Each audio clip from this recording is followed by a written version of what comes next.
Southborough Regional School Committee into order. First, I have to read this little preamble. Pursuant to Chapter 20 of the Acts of 2021, an act relative to extending certain COVID-19 measures adopted during the state of emergency signed into law on June 16, 2021. This meeting will be conducted via remote participation. No in-person attendance by members of the public will be permitted. The link to join the meeting is on the respective town websites and I believe our district website as well. And the reason we're doing this online this week is twofold, really. One is we have an item that requires a 2/3 vote of all 10 committee members, not just the 2/3 of those in attendance. So that was the main reason. It's also, we're going to be voting the budget, and we thought, we did have some members who couldn't make it in person, but could virtually. So it's always nice to have everybody available for the budget vote. So that's that. I did want to get the will of the committee to move a couple of things. One is, I noticed we do have a number of audience members, and we're going to be discussing later tonight the idea of moving audience sharing and or having an addition, one at the beginning, one at the end. But for right now, if it's the will of the committee, I'd like to be able to move up audience sharing to the beginning so that these folks can be heard. If I could just see a show of hands, are people okay with that? Yes. Sure. Great. And the other one was to move item that's currently under item F, policy development, into distribution, the face covering policy discussion. I would like to move that to follow the COVID-19 updates. So it's kind of a natural progression of things there. With the will of committee, okay to do that? Mm-hmm. Great. All right, thank you. So with that, we're going to go right into audience sharing. If anyone in the attendee list would like to say something, please just raise your hand and we will promote you to a speaking role. I should say we recently adopted a new policy on audience sharing. First, you're supposed to state your name and address. The total time allotted for audience sharing is 15 minutes. Each speaker gets 3 minutes. And the chair can extend both of those, given the number of folks who I see might be wanting to speak. I'm not inclined to extend the 3-minute allotment, but we'll see if 15 is enough for everyone to be heard. I would ask that folks try to raise points that have not been raised previously. If need be, I may try to get the sense for the audience, by just showing having you raise your hands. If you can try to familiarize yourself with the little raise your hand icon. And finally, this is not a discussion. It's sort of a one-way opportunity for folks to just express their views. So with that, I'll open it up to audience sharing. If anyone would like to share, just raise your hand.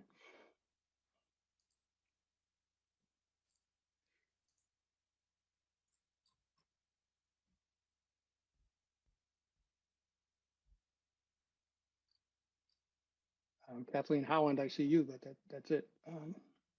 Did you have something to share?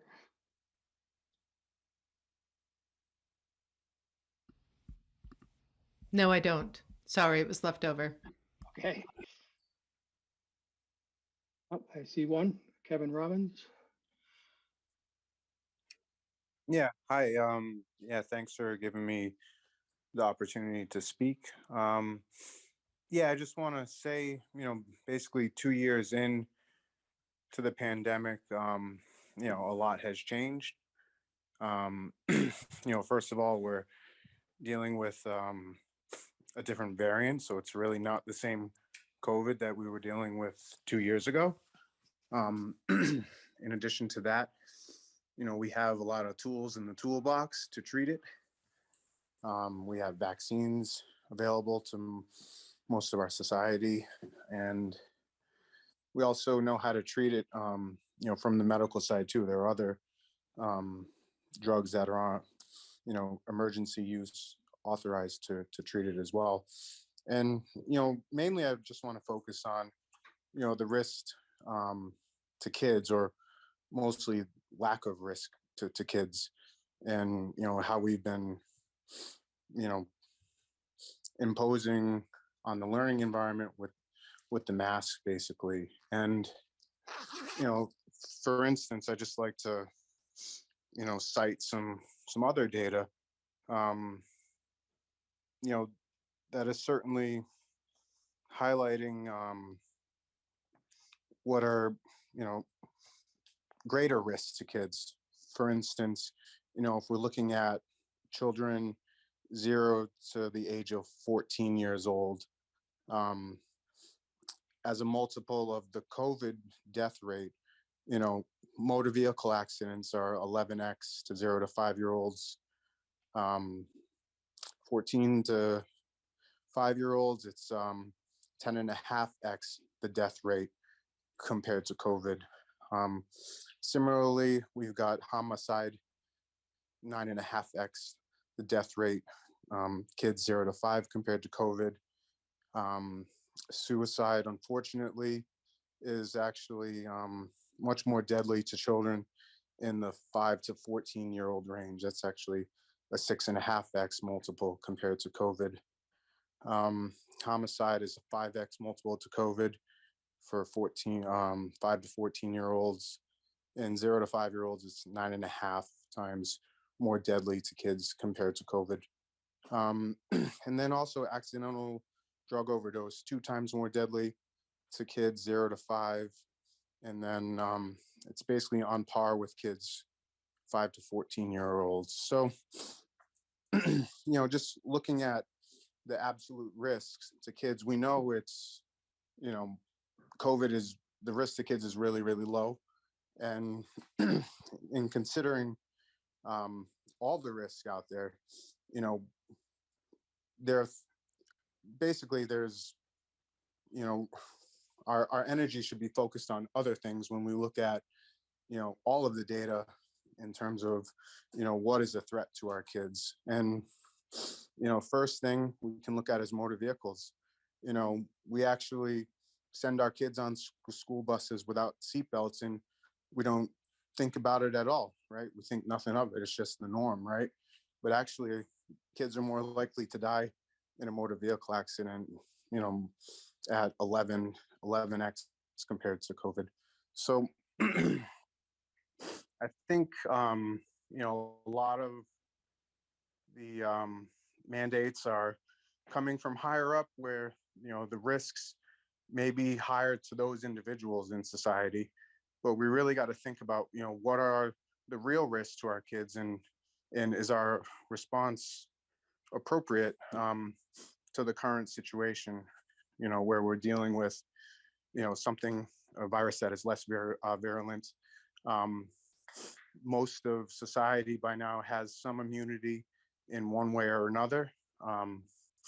That's been proven based on, just analysis of blood donor analysis. 97% of the people who've donated blood in this study, about 12,000 people, had antibodies to COVID-19. So I think with, combined with a highly immunized society, better tools in the toolbox, those individuals who are at risk for COVID, which there are still individuals who are definitely at risk, there's no doubt about it, but they have better options now.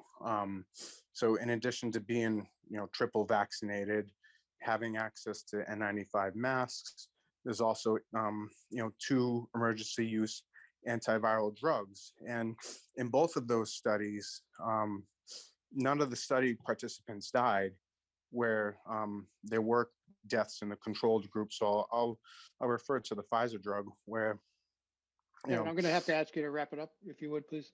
Yep. So basically what I'm getting at is even for the older members of our society,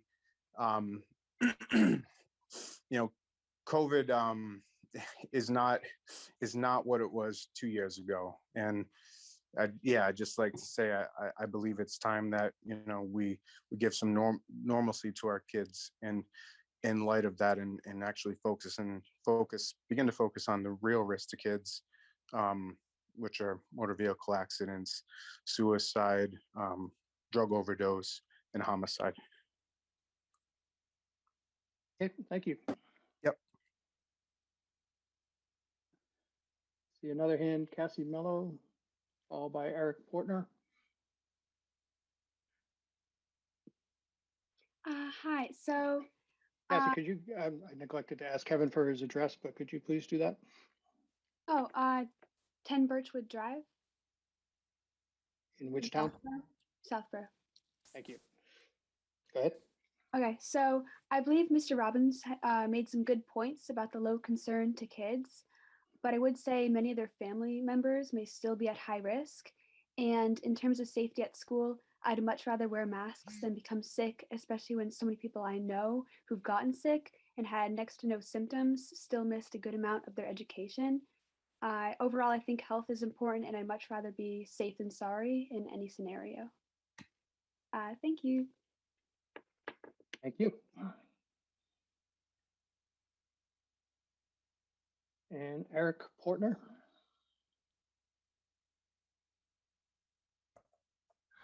Go Hello, ahead, Eric. this is Alexia on the family account. Alexia okay. Porter from 55 Green Street. In All which like town?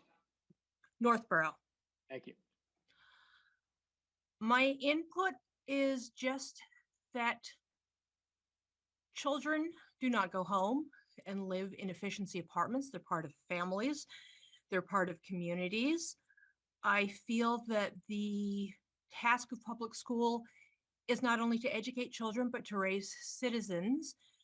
And I feel that the message that your inconvenience is more important than preserving the safety of others is perhaps not the message we want to send to our children. Because wearing a mask is in fact an inconvenience, but it can provide a great deal more safety. That's all I had to say. Thank you. Okay, thank you. The next one is Devona Cartier.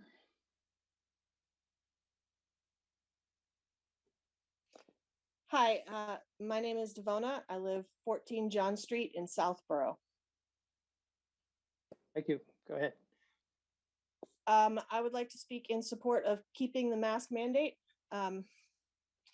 One-way masking, where one person, personal choice, wears a mask, is not nearly as effective as two-way masking, universal masking, where everyone wears masks.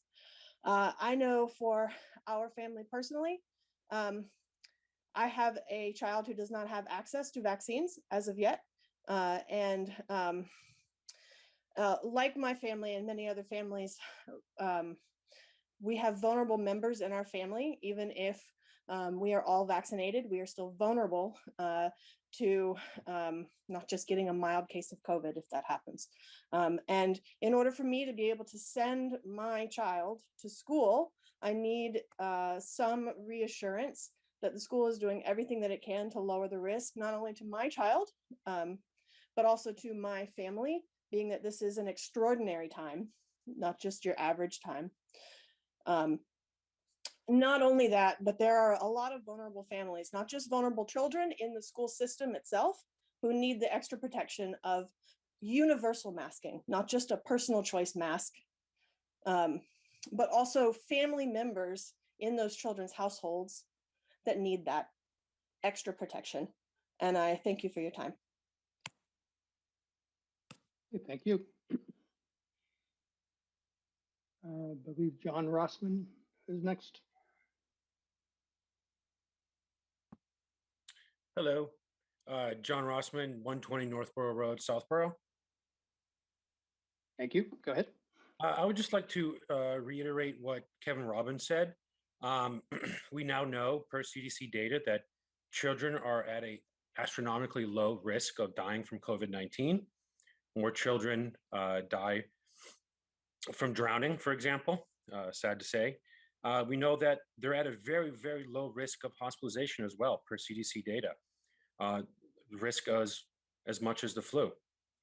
And we also know from the limited data we have on long COVID, that long COVID is not a concern for the vast majority of children. It's a very minor effect.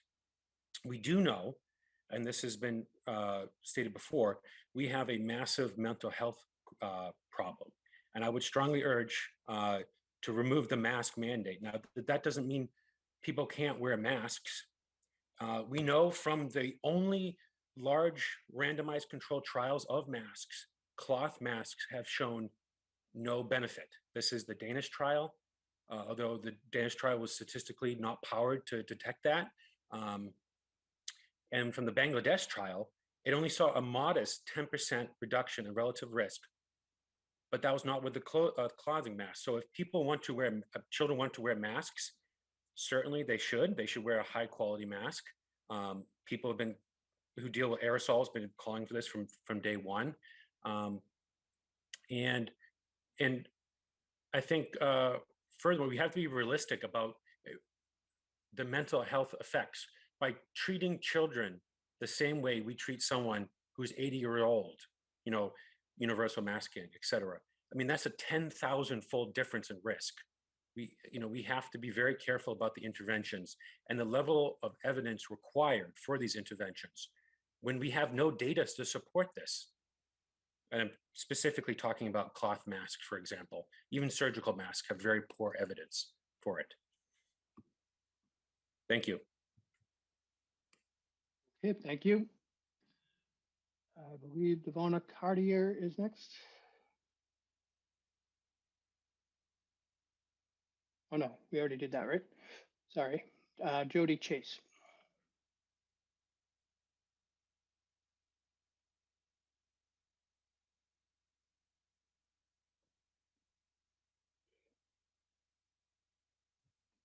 All right, beautiful. You can hear me? Yes, we can. All right, beautiful.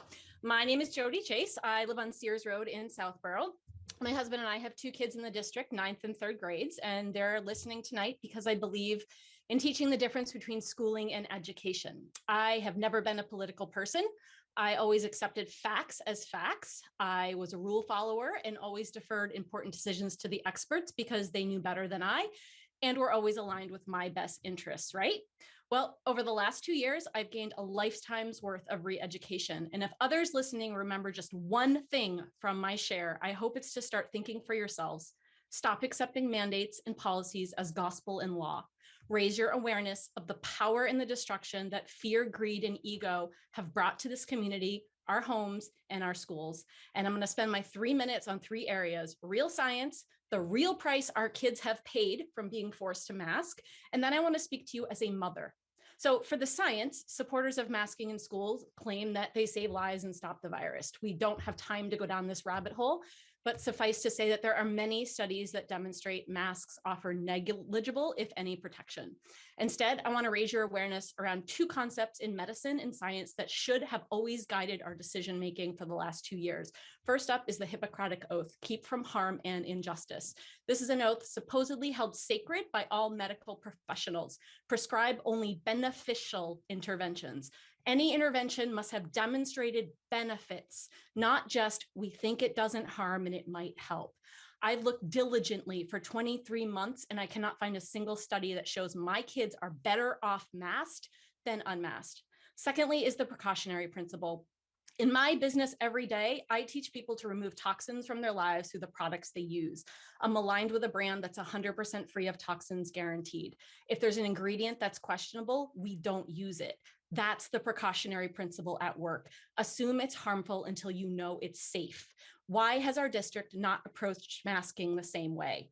It's also been said in recent committee meetings that there isn't data that quantifies harm done to children from masking, and I'll disagree.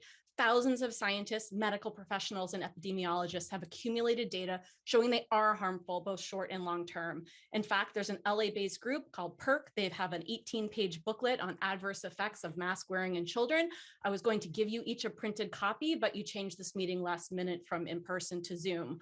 The evidence beyond a reasonable doubt is there. Masking is psychologically, emotionally, and physiologically harmful for children.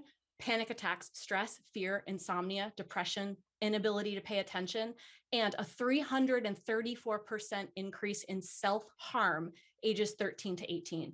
Exhaustion, staph infections, acne, depression, inflamed gums, nosebleeds, bad breath, migraines. These are all things I've seen in my own household, as well as fearing their friends as potential vectors of disease. So data aside, our kids aren't numbers. How have Southborough and Northborough kids done after 2 years of covering their faces? Well, our kids have endured 2 years of school that look nothing like any generation has ever experienced. In fact, in September 2020, when you created A170, if someone told you that we'd be here now having this conversation, there's no way you would have approved this policy. But that's how you boil a frog, right? You turn up the temperature 1 degree at a time so the frog barely realizes it's boiling. I've picked up my own kids every day for the last year and a half. Jody, if you're over time, if you could wrap up, I'd appreciate it. Sure. As a mom, my sweet, curious, fun-spirited, ambitious third grader is in tears every morning, not wanting to go to school. It's heart-wrenching to make her cover her adorable smile. And I can no longer look my kids in the eye and say, this is okay. So the prison most people live in is the fear of what others think. I have so many friends and business partners here in town. And the day I stop advocating for our kids is the day that I failed as a parent. Look at your kids. They're not living their best lives. And with all due respect, the same vibe I get from each of these meetings, passive, oppressive, no urgency. You're in no hurry to fix this dumpster fire. And that's the most disappointing part of all of this. Thanks. Okay, thank you. Next up, I see Charlie David.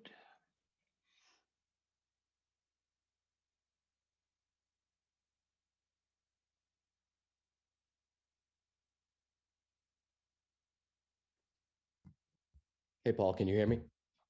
I can. Hi, Paul, this is Steve David, 41 Richards Road. Hi, Steve, go ahead. I just wanted to make a couple of points. I don't want to go over some of the same points that some of the other folks have raised. I appreciate everybody's opinion in this matter.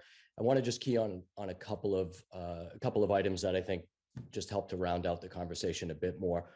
First one is data. We have, as a society, run up the flagpole when data is presented to us in a recoil, run for cover fashion. We, on the other hand, have not followed that same data to allow ourselves to return back to a normal environment. So we're using the data when it feeds the narrative on one side, and we're ignoring the data on the other side. So a couple of facts that to enhance what some of the others have talked about. Today's positivity rate in the state of Massachusetts is 2.86%. Okay, it was 23% less than a month ago. Okay, the deaths and hospitalizations have not moved in that direction, the same as they didn't in South Africa, Israel, and in the UK. They have followed suit accordingly. Highly contagious variant that we've dealt with has, in many cases, okay, we don't test for the flu, we don't test for strep, we don't test for mono. We went overboard testing, and the results did not prove out to be as horrific as the media and others have wanted us to believe. Others have talked about fear. We have developed a culture of fear as a result of this situation, and it's really a horrible situation that we've gotten ourselves into. I want to bring out a couple of items in this latest wave of COVID as it directly relates to the schools. The first wave of COVID we were unvaccinated. We were remote for the majority of the time. We then returned back to school in a socially distanced environment, desks 6 feet apart, partitions, separated lunchrooms, etc., masks. We have returned to this school year with masks. That's it. The classrooms are as they were. The hallways are as they were. We're not moving in singular directions. We're moving at a normal pace. Then on top of that, since we've returned to school this year, we go into full cafeterias that are not socially distanced, and every student has their masks off. So for some inexplicable reason, COVID does not pass along to others when we are close together in a crowded cafeteria. But the minute we cross the threshold to return back to the learning environment portion of the school, COVID is now a threat to our life and safety. I simply cannot come to terms with that one particular data point. Okay, the second one is, if you were to go on Twitter and go on TNG Sports or Metro West Sports every single day and look at the rundown of high school sports, the image you will see accompanying those articles every day show basketball players, wrestlers, etc. Every single image shows masks either worn on the chin, noses exposed, and this has been, just scroll through it when you have some time. Again, if masks are the thing that is keeping us alive and safe or whatever, we have to stop believing in this narrative. It is a false, it is theater, as it has been called in the past. We don't mask our kids when cold and flu season hits. We don't mask them for strep. We don't mask them for mono, for stomach viruses, et cetera. And somehow we are just so beholden to this. We've been wearing t-shirts and paper masks. And now at the very end of this, we're all going back to being forced to wear N95 masks to remain safe. Yet every data point, from hospitalizations to deaths to positivity rate to wastewater data that we're seeing weekly, is basically where we were last June. And that was in the early stages of us getting vaccinated. I just wanted to make those points. The other point I wanted to make is what others have hit on, and I think is absolutely one of the most important things we should be thinking about, is the mental health of these kids. Just heard the previous person Steve, speaking. if you could make this one quick, you're Yep, well over time. about a third grader who is horrified to go out of the house every morning. Is this the society that we want to live in? That we're going to use a paper mask to create stress and alarm to these kids? It has to stop. And I'm asking the administration to look at the data and the facts and remove the emotion of this. Appreciate your time. Thank you. Steve. We are over our 15 minutes. I only see about 3 more hands up, so I'm inclined, now 4. I'm inclined to let it go, but I would ask that people try to just be succinct if you would. Next up is Kevin Robbins.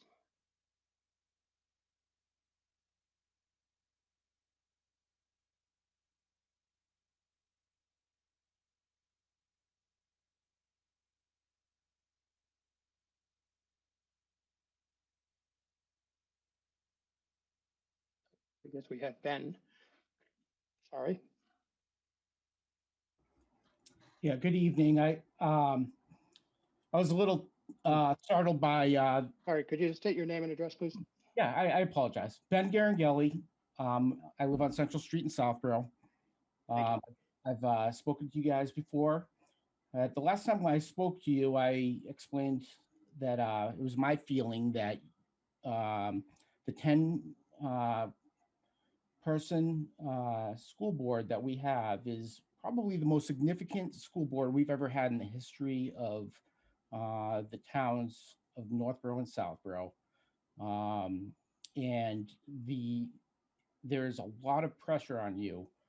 The decisions you've made over the course of the past 2 years have, I understand, have been very difficult. There's a time, I think a long time ago, for many of us, that we felt like things were going off the rails. We understood your your challenge in having Desi make decisions that over the overreach what you had a decision to make.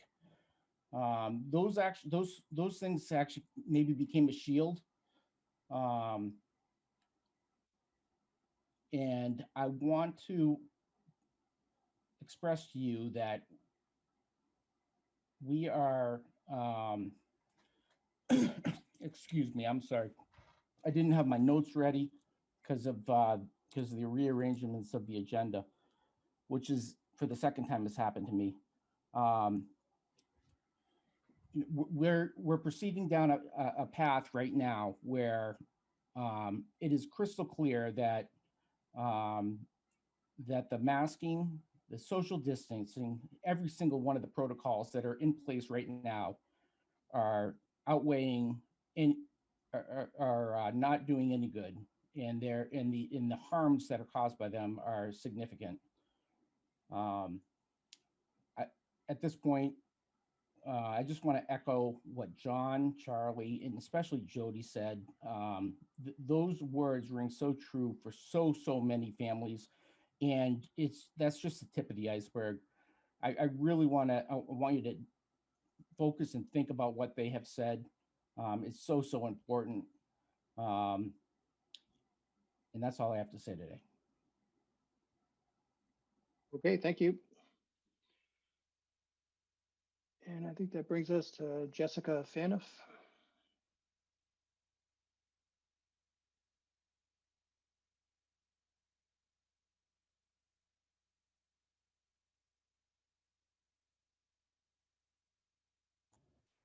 Hello, can you hear me?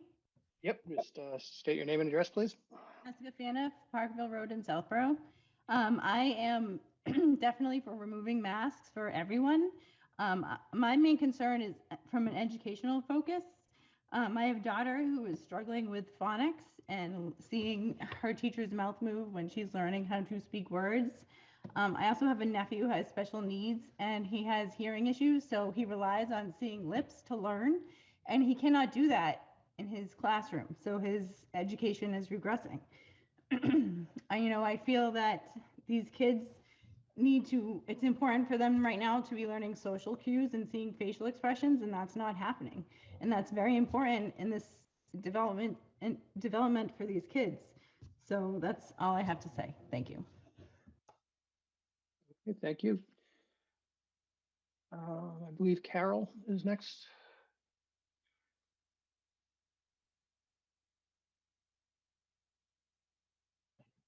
Hi, 15 Brigham Street, Northbrook. Thank you.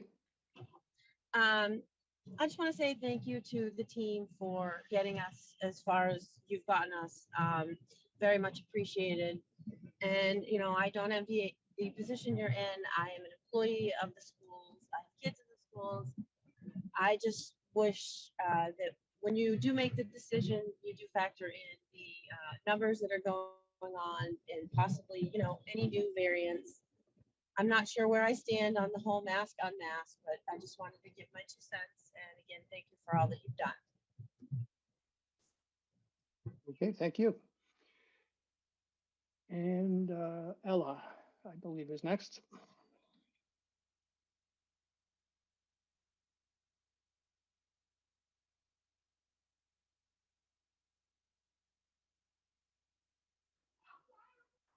After Ella, I see we have one more, Karen Clark. I think we're going to cut it off there since we're well over time. Can you hear me? Yep, go ahead. Hi, this is Ella Pruslin, and I live at 22 Weston Terrace in Northborough. So I have 2 children. One of them is in 1st grade here at Peasley, and one is currently in preschool. And I am urging you to lift the mask mandate. Many studies have shown that mask wearing does not slow spread, especially with cloth masks that have been shown to be extremely ineffective. I've seen it myself with my kids. They can't keep a mask on, they're constantly touching it, they're always wearing it incorrectly, and the focus becomes on, am I wearing the mask correctly, and correcting their mask wearing, and not on their education. At my daughter's preschool, where my son also did private kindergarten, masking was at the discretion of the parents. There was no significant spread, not any more than there is in the public schools where everyone's masking. Kids did not spend any extra time at home, and there was very low COVID incidence rates. In Europe, in several countries, mask mandates the entire time of COVID specifically excluded children under 12 years old. I don't know why the US hasn't followed suit, but there's really no science backing it, and it's harming the children. Just this morning, my son asked me what the decision the board made was, and he said that he doesn't want to keep his mask on any longer. It's totally distracting him at school, and it's blocking him from seeing social cues, and it's making it harder for him to learn how to read and write and other important things for early childhood. Thank you. Thank you. And finally, Karen Clark.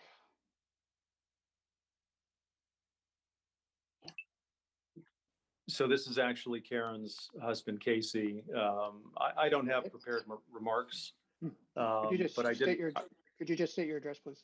Yeah, 16 Fiddleneck. So I just wanted to mention that, some of the comments that have been made already about taking masks off were really good, well-reasoned. And I think for us, it just comes down to this, is we're 2 years in and, early on in the pandemic, we didn't have the data, right? So I think a cautious approach was warranted, whether that's around social distancing or masking, as we wait for data to flow in and to learn more. But we're 2 years in and we know plenty. And, without going into any of the data that I've looked at, and I've been looking really deeply for almost 2 years now at all the data around treatments, vaccines, masking, you name it. And I completely agree that the data supporting masking is limited at best. And the bottom line is that COVID does not pose a great risk to kids. Really never has. We didn't know that early on, but we know it now. And it just simply doesn't justify masks. So, the old risk benefit is just leaning, significantly more toward risk than benefit. So time to take them off. Okay, thank you.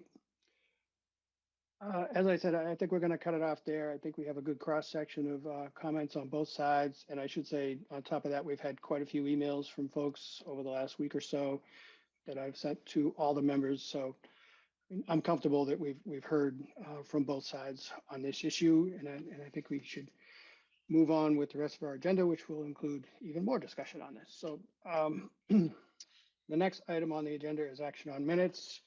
I will entertain a motion to approve the open meeting minutes of January 19th, 2022. So moved, Chris Covino. Second.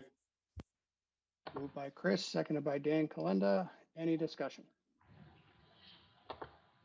Okay, seeing none, roll call vote. Karen Ayers. Yes. Paul Budka. Yes. Chris Covino. Yes. Joan Frank. Yes. Kathleen Howland. Yes. Kathy Key. Yes. Dan Kalenda. Yes.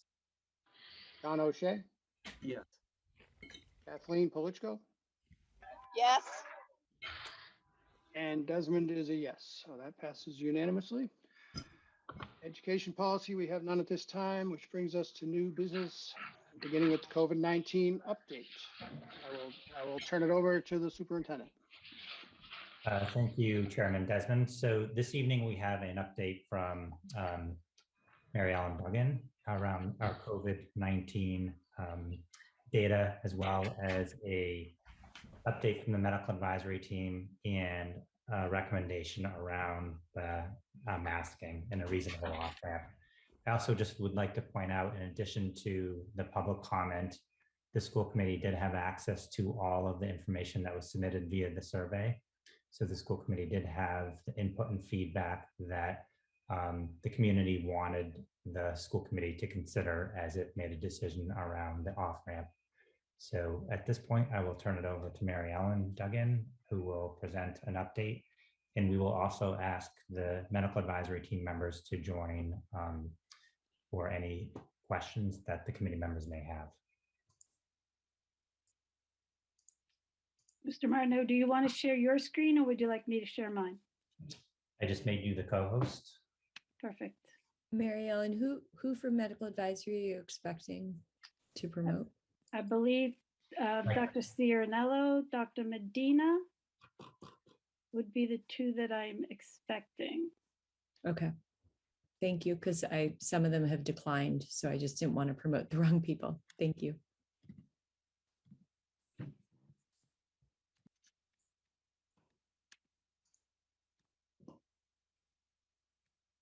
So thank you all for sharing your comments. We appreciate everybody's input and sharing it on the survey also.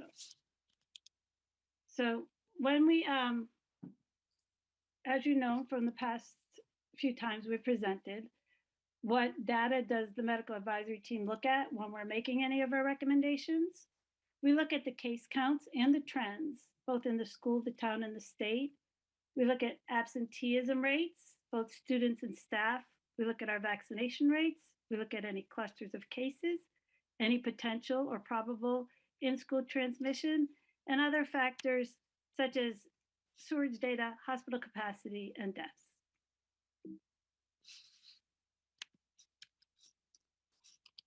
So when we're looking at our case counts in the school, what they've been over the past year, you can see them. We had that huge spike right after the holidays, and it is trending down, and it's been steady for the past 3 weeks. We had 4 cases, 4 cases, and 5 cases this week. If we put the state data, we have the town data. And if you can see the same exact pattern that it's following, and the state data, which is following the same pattern. If we laid them all on top of each other, we would see the spikes at exactly the same time. So what happens in school, we can see happening in the towns, we can see happening in the state. We also look at the vaccination rates. This is the most updated information that we have, and it's from January 5th. And our vaccination rate at the high school is 88%. Of the individuals who are unvaccinated, 40% of those have tested positive for COVID in the past 5 months. Of the partially vaccinated individuals, 17% of them have tested positive for COVID in the past 5 months. And of the vaccinated individuals, 28% of them have tested positive in the past 5 months. We look at absenteeism. You can see our case counts for the past 3 weeks that we can see here. Our case counts have been steady and low at 4, 4, and 5. And our average daily attendance rate, or the percent of students who are present, has been above 95%. So if we look at the information from the year, I know this is small, so I apologize. If we look at the information from the year, you can see what our numbers were and where the surge was, where our average daily attendance dropped during the surge. Before it started to drop down. So we have looked at all the absenteeism of both the staff and the students. Really since December, we've been monitoring this very closely. So I think we need to keep in mind, if the mask requirement is lifted and in accordance with the Department of Public Health and the Department of Elementary and Secondary Education, their guidance, we will recommend that unvaccinated individuals continue to mask. We will recommend that immunocompromised individuals continue to mask. We will recommend that vaccinated close contacts wear a mask while indoors for 10 days after exposure. And we will recommend that those who have symptoms and have tested negative wear a mask until their symptoms resolve. If the mask requirement is lifted in accordance with Department of Public Health and Department of Elementary and Secondary Education guidance, we will require those returning on day 6 from isolation or quarantine to mask. We will require masks to be worn on the bus, and we will require masks to be worn in the health office. As you have all seen this many times in the past 22 months, that there is the Swiss cheese model of prevention, and all of these things add up to lower our risk. There are personal responsibilities that we all have, and there are the shared responsibilities that we have as a community. So when we're thinking about these, if we're starting to remove some mitigation, as we know, no one mitigation is the answer. It's the layered approach that is going to provide us with the protection we need. So we need to, if we're beginning to remove mitigation, we need to think about stepping up some other, and we need to focus on where the other mitigation can happen. Staying home if you're sick is one we have been saying from the beginning. Hand hygiene is the #1 way to stay healthy, and it's the thing we start teaching in kindergarten. All those times when you're supposed to wash your hands and keep your hands away from your face and all those things to help keep ourselves healthy. Our ventilation is continuing. We have the HEPA filters in the classroom. We continue to have quarantine and isolation requirements following the public health guidelines. We have vaccine availability for those who are eligible. We have messaging that we send out. We have testing, and we have increased the opportunity for testing for those who wish to participate. So we need to remember that although some things are being lifted, other things are still in place that will help to keep us as low risk, keep our schools as low risk as we can. So what have we removed recently? We removed some distancing, and we've allowed group work. When we saw in December, we saw the cases spiking. We did limit group work, and since the cases started to fall, we have allowed group work to happen again. And contact tracing, as we knew it, is a mitigation that we have lifted. So we will continue to monitor for clusters of cases, but we do not contact trace for the cases as we used to. What things have we added recently? We've added the increased availability of testings for those that wish to participate in testing, with the weekly pooled screening on Mondays and the at-home antigen testing on Thursdays.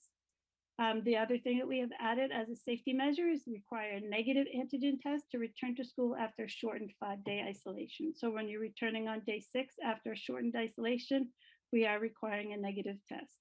Anecdotally, what we saw is about 30% of people are still testing positive with an antigen test, which is a good indicator of infectiousness. With that being said, the medical advisory team recommendation to the regional school committee is: the recommendations of the medical advisory team are to promote the health and safety of all students and staff and minimize the negative impact of COVID-19 on students' education and social emotional well-being. The medical advisory team unanimously supports the recommended draft of the Northborough-Southborough Regional School Committee face covering policy, which outlines criteria for lifting and reinstating the face covering requirement. Over the past 3 weeks, the average daily attendance rate has been greater than 92% and steadily trending up. At the same time, we have witnessed a steady decline in cases in the school, in the town, in the county, and in the state. If these trends remain stable or improve, the medical advisory team recommends that the Northborough-Southborough Regional School Committee lift the face covering requirement effective February 28th, 2022.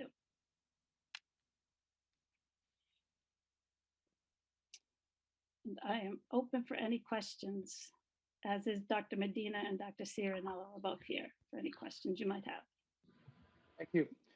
I just wanted to start with one that I've heard from a number of folks, and that is why the 28th instead of waiting till maybe a week after they're back from vacation. I know in past vacations we've seen spikes when they immediately return. So what's the thinking behind the 28th as opposed to maybe a week later?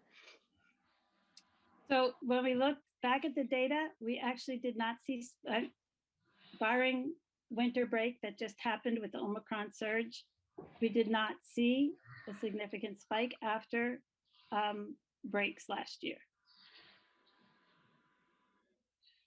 Okay, my bad, I guess. Paul Butka, go ahead. Thank you, Paul. So Mary Ellen, I thought in the slides that you just showed us, I mean, I have kind of the same question or comment as Paul just did. I thought we saw a huge spike in cases after Thanksgiving and you know, the winter Christmas break in terms of cases and the like. And you know, we got an email from some parent over the last few days that kind of suggested we wait a week just to see if something similar happened or not before we lifted the mask mandate. And I'm surprised.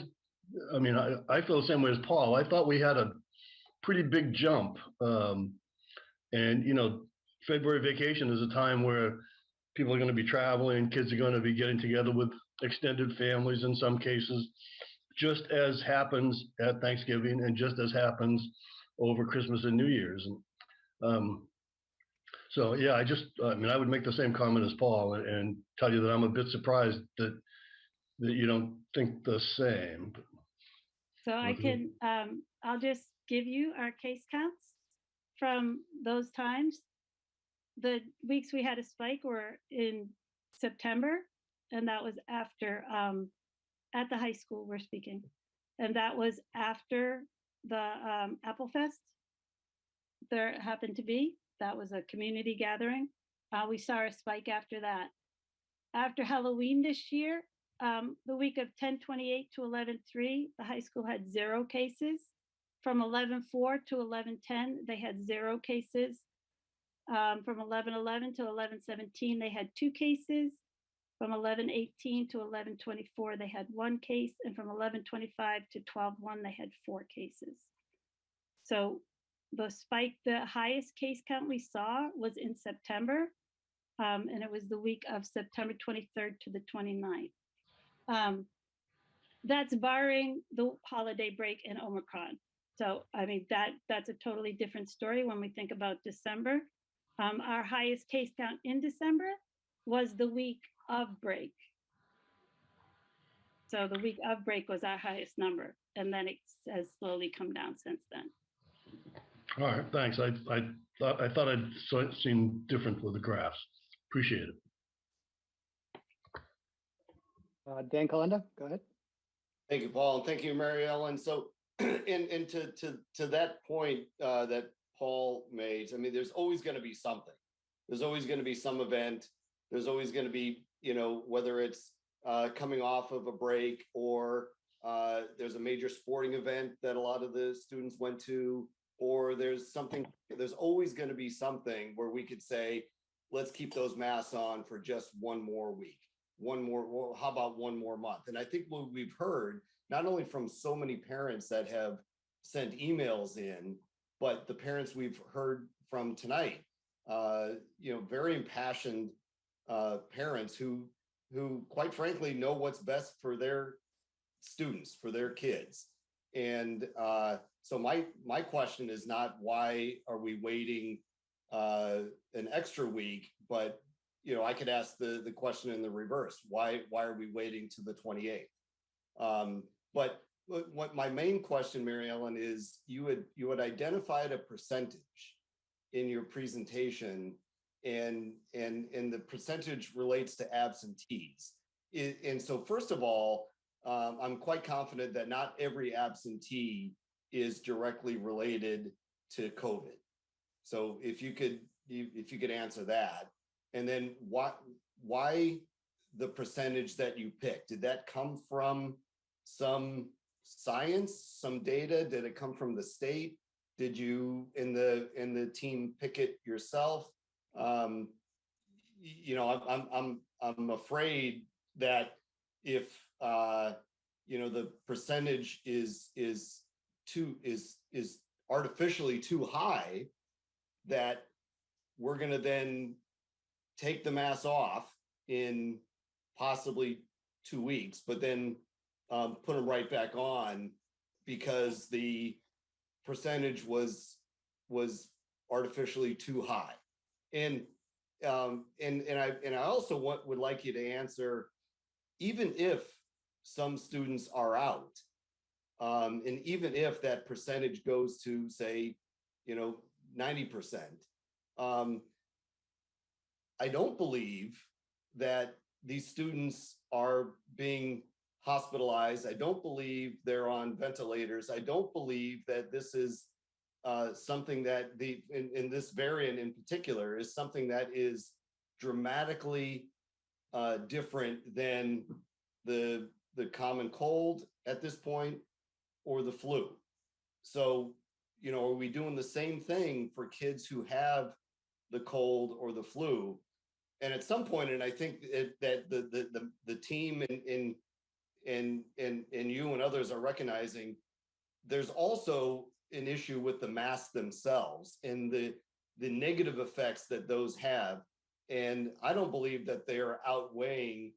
I don't believe the positive effects of cloth masks, which are minimal, are outweighing the negative effects that are attached to our kids by continuing to wear them. So there's a few questions in there, Mary Ellen. Hopefully you can answer those for us. That would be helpful. Thank you. I'll try and start. I'll start with the numbers, the 92%. So on average, if you look historically over our attendance, it runs between 95 to 97% pre-COVID. Even during COVID, we've seen weeks where it's right above there, 95, where it is the past 3 weeks.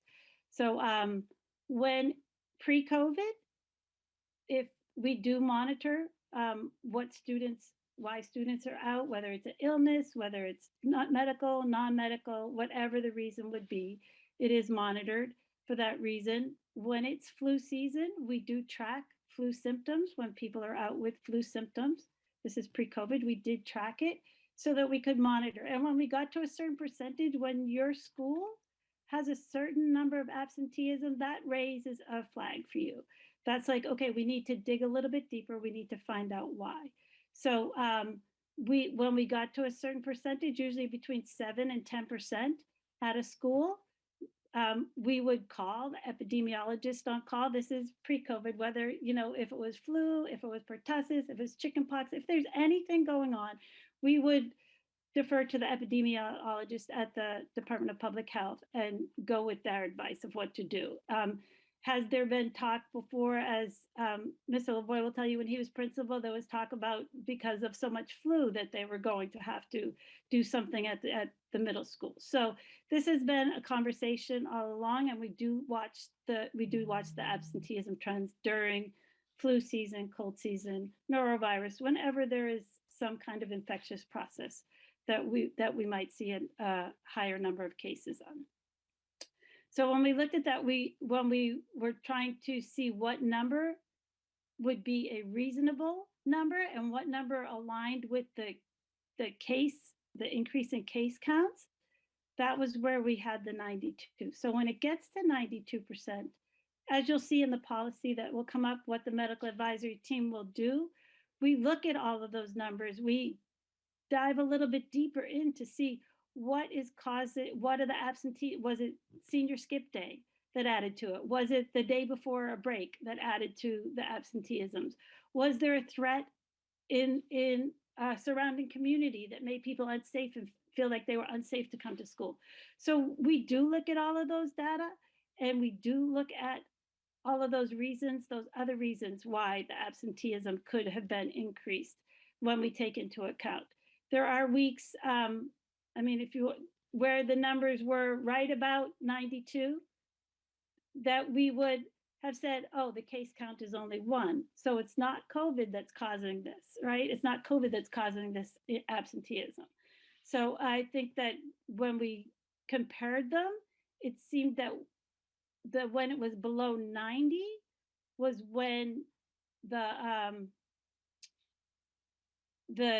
case counts skyrocketed, right? So when our numbers started to go below 91, 90, that's when our cases started to skyrocket. But I think the 92 is a time when the medical advisory team really needs to look at the data and make a recommendation based on that data. It might not be, if we look at it, it might be, okay, this is okay. This isn't due to COVID.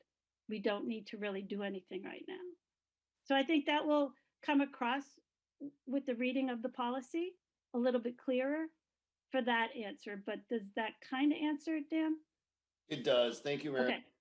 All right. And then I can't even remember what else you wanted to know about, what other questions you had in there. So if there's something, if you can refresh my memory, that would be great. Well, that was the primary one, and I see Kathy Key has been waiting patiently. Okay. Thank you, Ellen. Thanks, Dan. So Mary Ellen and Andrea, or whoever wants to answer this. So you're saying after 5 days, if somebody tests positive after 5 days, they have to test negative before coming back to school. But it is proven that kids can test positive, people can test positive for longer than 5 days. So can they come back to school after 5 days, but still have to wear a mask, or do they have to test negative before they come back? And if they, if they do test positive even after 10 days, what is your, you letting them back to school with a mask, without a mask? What is the protocol for that? So typically with antigen testing, it's different than a PCR test. So a PCR test is looking for genetic material, and it is very sensitive. It can pick up on a small little bit of the genetic material of the virus. And you can test positive for weeks with a PCR. It's recommended that you not test with a PCR for 90 days after you have had tested positive. With the antigen test, it looks for the viral protein, and it's less sensitive, but more, I guess the easiest way to say it, and Andrea, you can jump, or Safdar, you can jump. It's a good indicator of infectivity if you're shedding that viral protein when you're doing a nasal swab. So we've seen everything from people on day 6 testing negative right away. So this is just, the nurses have had to do this since we instituted the shortened isolation. It's required of the nurses to have test negative before returning. And I've had people test negative right on day 5, some not till day and some not till day 10. The longest quarantine is that 10-day quarantine with return on day 11. So typically people are not still testing positive with an antigen test on day 11. But Andrea or Safdar, you can jump in if you have anything else to add. That was perfect, Mary Ellen. Did that answer your question, Kathy? Yes, thank you. Okay. Chris Covino? Well, thanks, Paul. I guess what I would say here is I'm kind of two minds because I totally understand Dan's point and a lot of the points of the emails that were sent, which were essentially that there's always going to be some reason why the masks should continue to be worn. When I was reading through some of the survey results, a lot of it was, should we be taking off masks in the middle of cold and flu season? And, I've been a teacher for 20 years and, we've always made our way through cold and flu season without masks. And so, I look at that and I say, that really shouldn't really weigh in on our decision as to whether or not we, implement a masking policy or change our masking policy. But COVID is in fact different. I'm thinking back to my own experience after winter break at the school I work at and having a lot of empty seats in front of me as a result of that Omicron spike.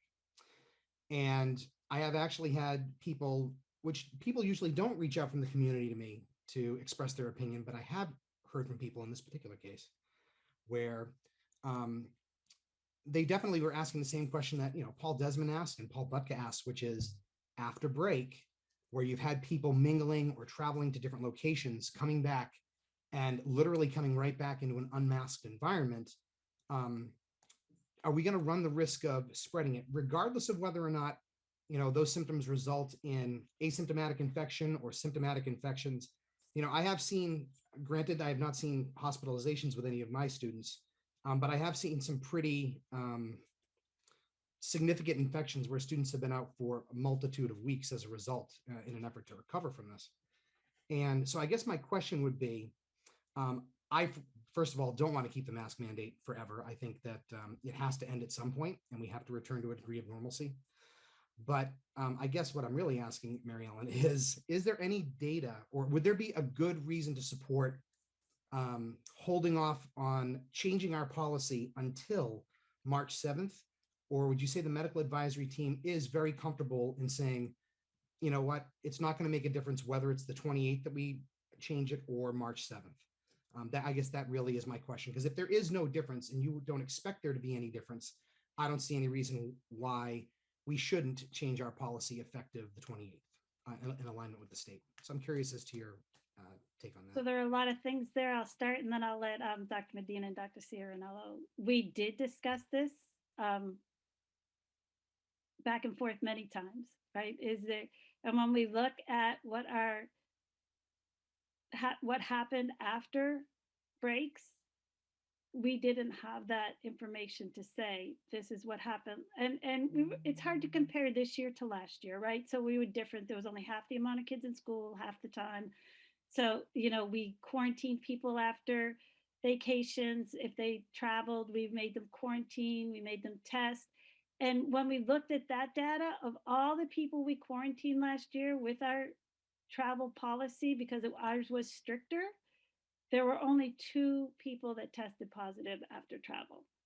I think that the risk of going to the Apex Center might be just as high as getting on a plane and going somewhere else, or visiting family, or going somewhere warm, or hanging out with your friends. So I think the risk is everywhere. It's not whether we traveled. It's not whether we're on break from school. I think that at school, we know right now for 6 hours a day, they're masked when they're with us, correct? Or as best we can. And they'll probably be with their family most of the time over break, or they're going to be hanging out with their friends who they hang out with now, unmasked after school hours, with their sports teams, unmasked after the school day is done.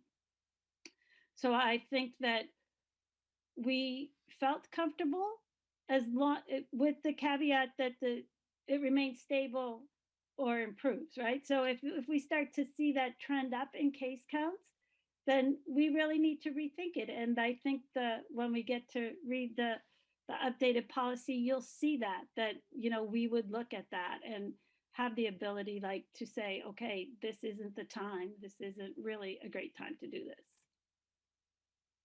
Great. Andrea or Safdar, do you have anything to add? No, I think you said it beautifully. I think, any high risk activity can occur locally just as much as it can with travel. So, and I think we've seen that same pattern over and over again with regards to travel as not being a significant contributor to any spike in the school. All right, great. No, thank you very much. That is reassuring to hear. And I appreciate that. I appreciate that. Thank you. Andrea, did you have anything else to add?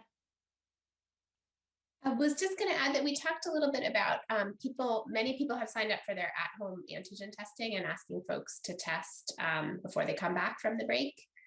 And there were also some operational concerns that I think were brought up by the administration that I think were important for the medical advisory team to hear about the dates. And so maybe, those might be part of the consideration as well, just in terms of feasibility and alignment with other schools and other things that were going on.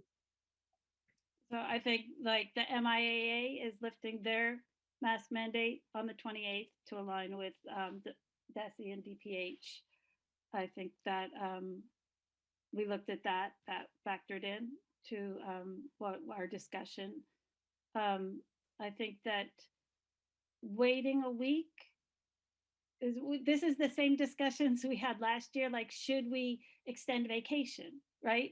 Like this was, we're just saying, should we extend it that week? And we never did. We never extended that week, and we didn't see any adverse effects from not extending vacations when we had those discussions. So I think that the medical advisory team, after our discussion was complete, felt like February 28th was an okay day. Okay, thank you. Sean O'Shea, go ahead.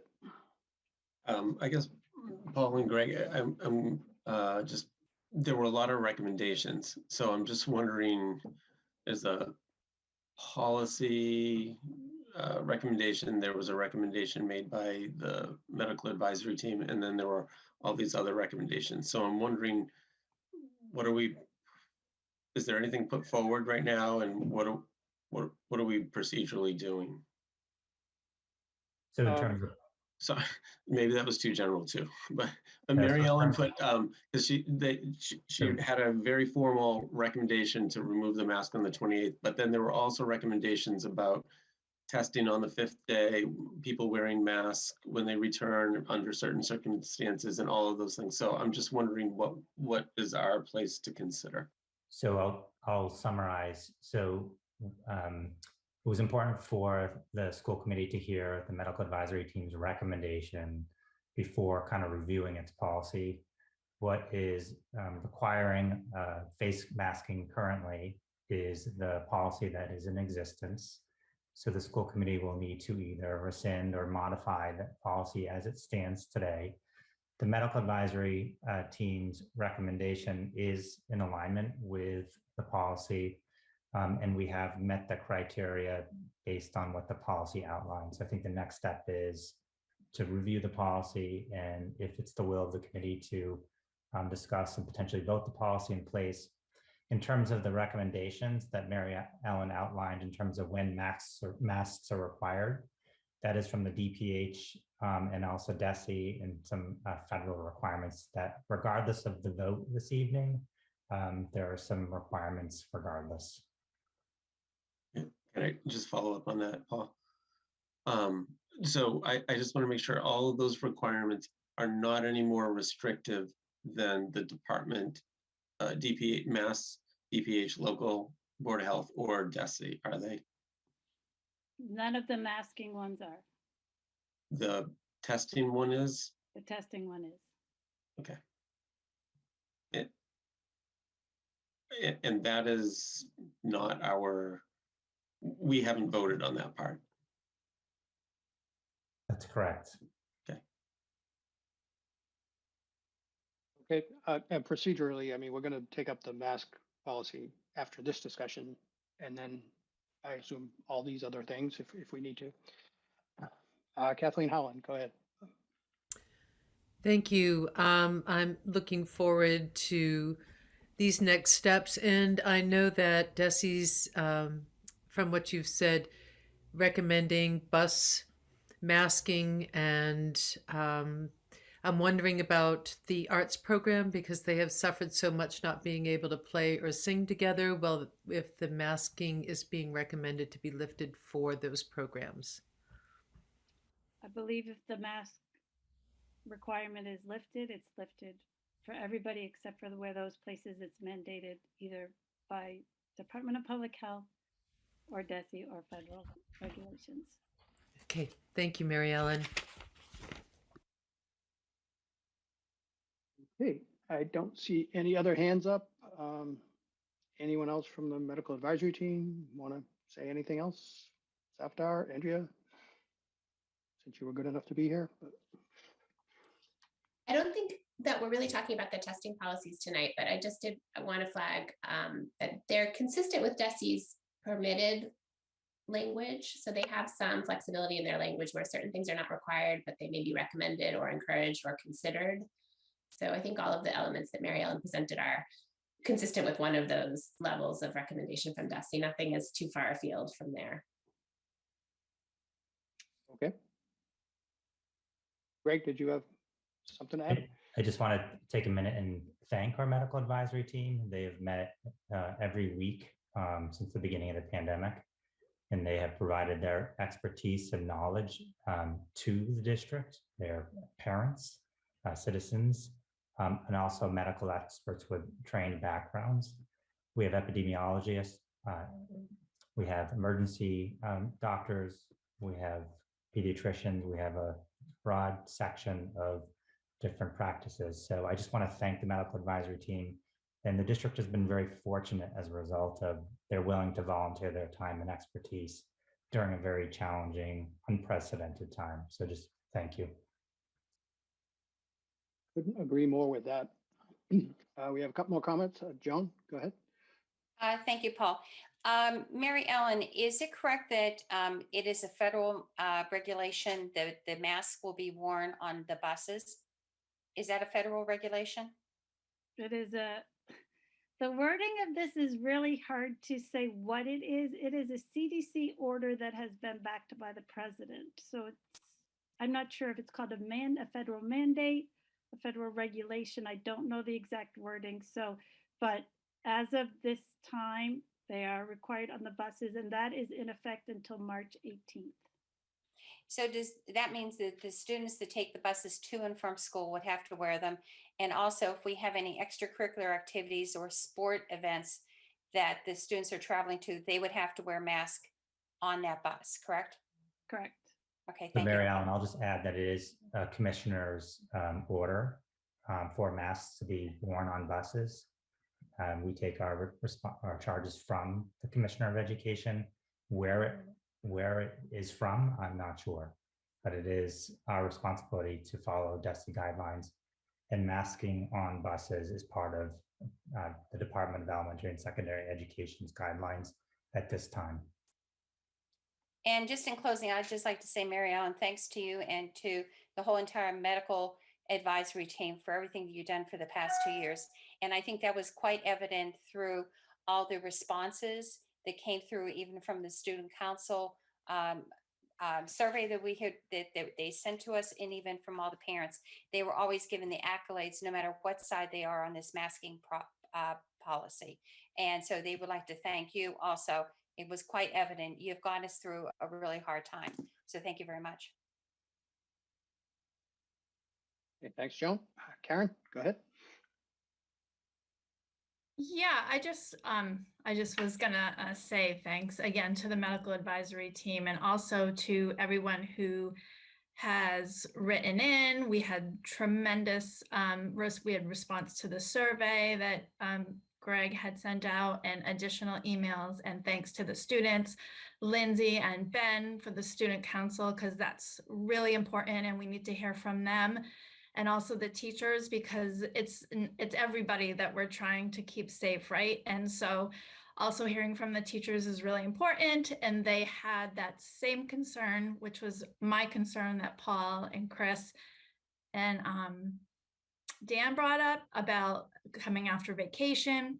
And so I think, quite honestly, we've listened so intently and always followed the medical advisory team because we trust them. And I am so excited personally to hear all this from you.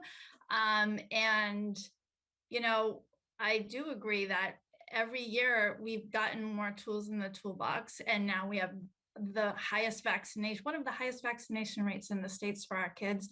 And, I think this is all good. So I just wanted to say that. Okay, Paul Bucka. Thanks, Paul. So I think it's pretty obvious, as it has been over the last couple of years, that the committee will, in fact, vote to follow the advice from the medical advisory team. They haven't steered us wrong yet. I think they certainly have all of our respect. A caution, I think, maybe for Sean and his team a little bit. I would hate for families to want their kids to still wear masks in school and find situations where they feel pressured by co-students to remove them. It would be really kind of unfair for that to happen, and I would hope that the administration will kind of counsel all of the team to kind of just be at least a little bit aware of it. This is clearly an emotional topic. It is one of the most divisive things that have come across our plate in the years that I've been on the committee, and I would hate for families to think they were sending their kids to school with a mask on because they feel it's important, and then the kid gets to school and feels pressured to take it off. Paul, I totally 100% agree with you that there's going to be those instances that we have to be prepared for. I think that would probably be the only reason I would say to wait and not do February 28th, because when we make this decision, if the decision is made and we choose February 28th, there's a short window of time for any kind of proactive teaching videos, however the high school does it. Sean's so good with his Instagram posts and those kinds of things, and social media posts and all of that social emotional thing that needs to go along with this too, that we do from kindergarten, be kind to each other. Everybody has the right to their own choice. Some people will be making a choice for this reason or that reason, and we just need to respect everybody's choice. I think that would be the one reason I would say to wait maybe till March 1st to get that extra day in of that teaching. But really, I think that the high school is really adept at what they do. We have Jennifer Lipton O'Connor, who's here for our social and emotional coordinator, and we've already, she's already brainstormed some ideas of how to go about this to, promote that well-being. Mary Ellen, can I just make a comment? So I think that I think the climate and culture that Principal Bevan and the leadership team and educators promote in a normal time is about acceptance and respecting choice.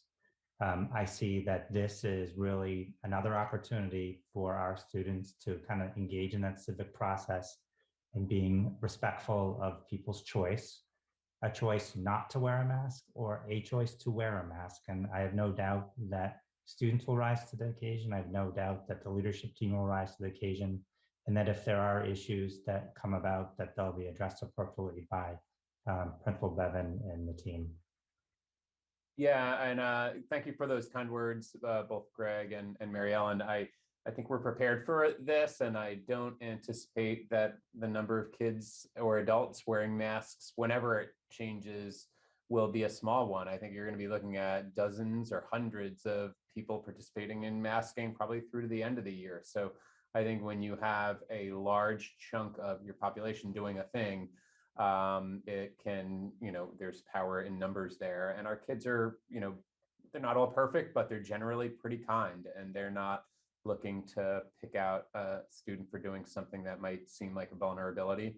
And I think teenagers, generally speaking, are kind of like, the kindest way of looking at it is like they're inward thinking. They think about themselves a lot. So I think they'll be thinking more about their own, how they look. They haven't worn and gone mask free in a while. I think there'll be more of that than there will be looking to call out somebody else for making a choice that's not the same as theirs.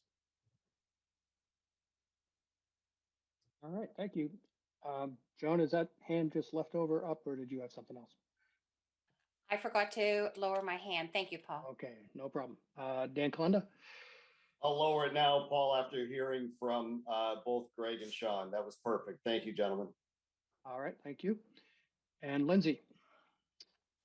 Yeah, no, I just wanted to follow up with what Bevan said, and I agree that when we take our masks off, masking has become so normalized in our schools and basically our entire community that I think we're going to be more focused on all the people without masks and like enjoying ourselves not having masks and like really worried about other people who decide not to. I know in my last couple of days, I've had a couple instances where I've had athletics without masks. They finally took it away in other towns, so I didn't have to wear a mask for a couple competitions and practices. And just seeing everyone's smiles and seeing like a team that I'm probably with all the time together again after 2 years really brought so much joy that I haven't had in like so long.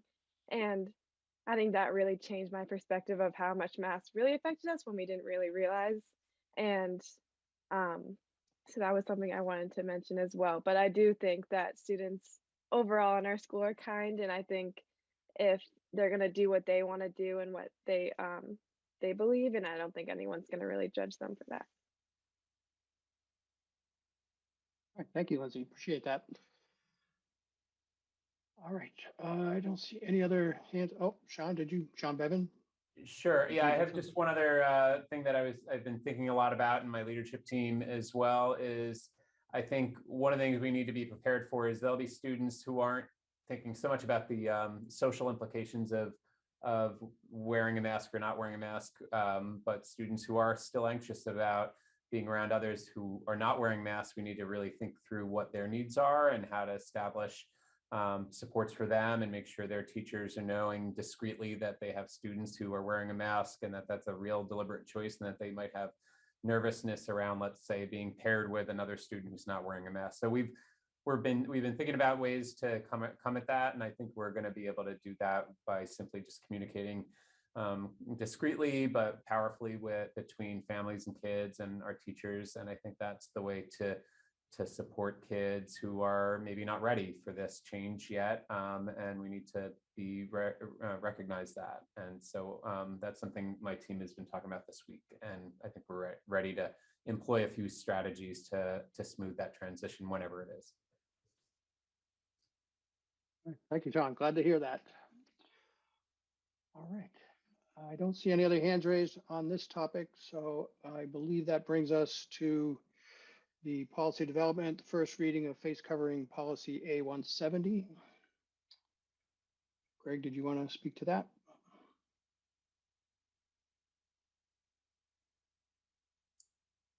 Sure. So what I thought I would do is run through the policy and highlight the changes from the original, which was voted in September of 2020, and then highlight the key areas and then answer any questions and then open up for discussion and debate amongst the committee. So in terms of the first paragraph, I think the purpose of face coverings has remained the same. It's really to provide a safe environment in schools and maintaining in-person learning. We did remove a number of sentences in the first paragraph that had to do with CDC, DESE, and DPH requirements that are no longer in place. The second paragraph, we basically added and all district employees in terms of the face covering requirement. In the third paragraph, we did add just a note around the request for exemption will be reviewed for approval by the district wellness coordinator and nurse leader and district physician. And then additionally, when the face covering requirement is in place, it would not be required while students are eating or drinking or while outdoors. We added a sentence that although a supply of surgical masks will be on site at each school for students who need them, so we would provide surgical masks. And then the section that changed primarily was this section. So as Mary Ellen indicated, the metric that we decided upon was 92%. We looked at the data over the past year, as well as multiple years of data in terms of attendance averages. And the policy reads, when the average student daily attendance exceeds 92% over a 3-week period, the superintendent will convene the medical advisory team to review the data, consult with a local board of health director or agent for their approval. And I'll just note that as members of the MAT, we have Northbrook and Southborough health agents and the health director on our medical advisory team.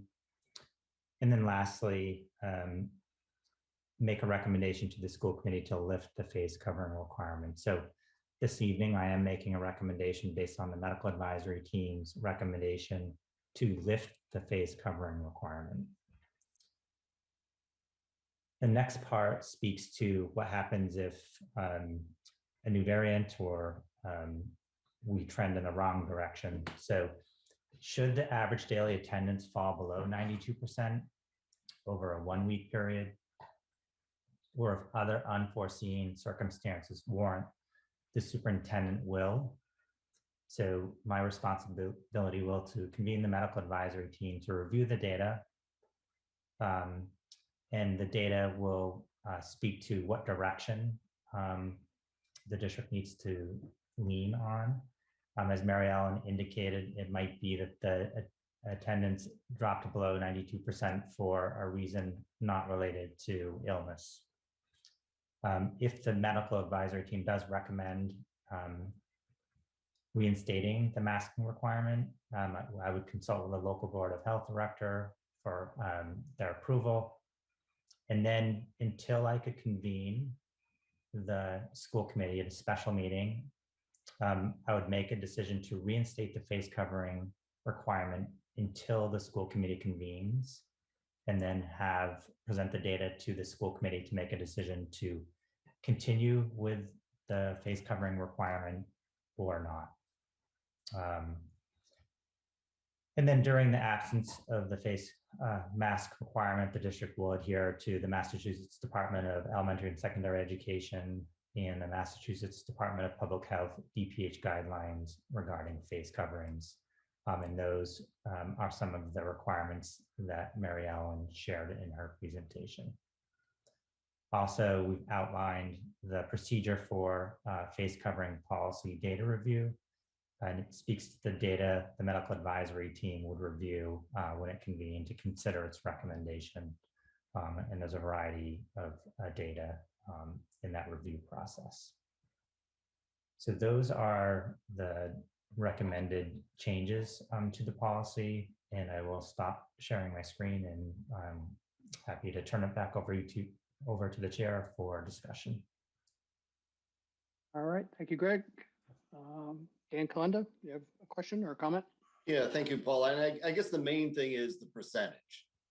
So, and Mary Ellen, I don't know if that particular part was answered as to where that percentage came from. Was that a state mandate?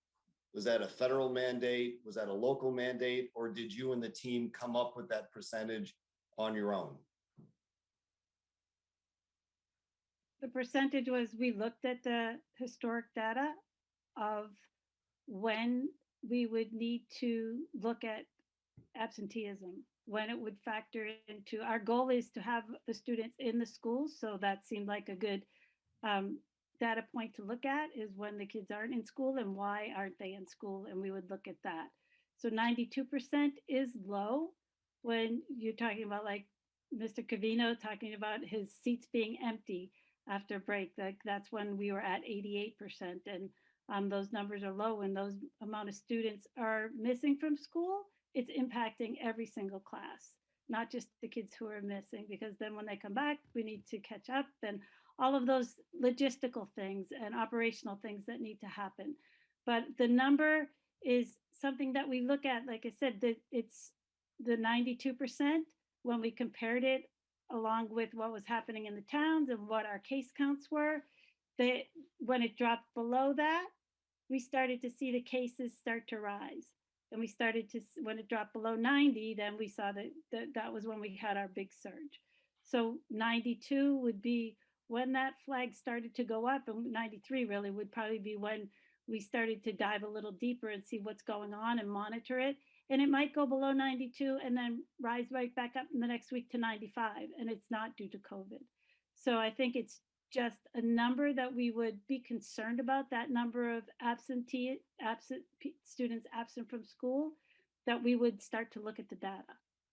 Okay, so that's, yeah, that makes sense. I thank you. So I mean, I'm more inclined to agree with the 92%, provided, and I believe as part of the presentation, as part of this policy, that built into that is actually some, you know, when looking at something that approaches the 92, you're not automatically gonna put the mask back on the kids. You're gonna look at the data.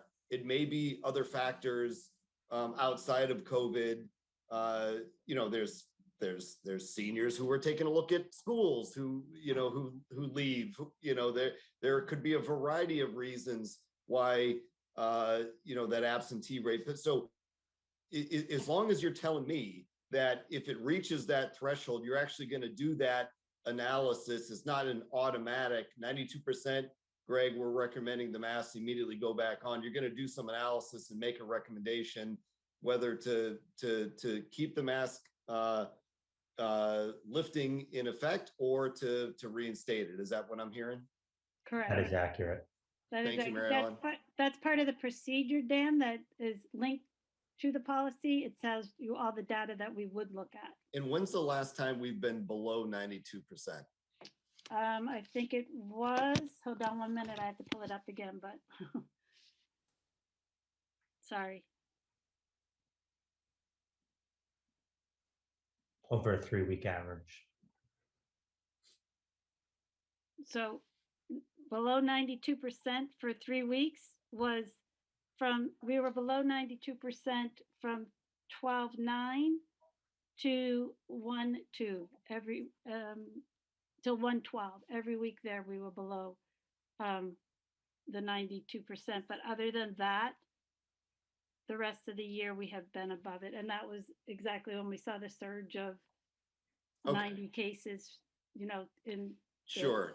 Okay, so that makes good sense. So I don't want to see, what I'm hoping that we don't do is implement a policy that is so restrictive that it ends up being a boomerang effect where the kids, and we've heard from Lindsay already, you know, the joy that the kids are going to feel of having this mask off and being able to see their fellow students for the, you know, first time during a, you know, in school for a long time. And the great benefits, the positive benefits of that. I don't want to see the boomerang effect of immediately, you know, going back on the lifting, you know, without great reason. So I think Greg, I see your head, you know, and you've given me a little bit more comfort, Mary Ellen, that is not the plan.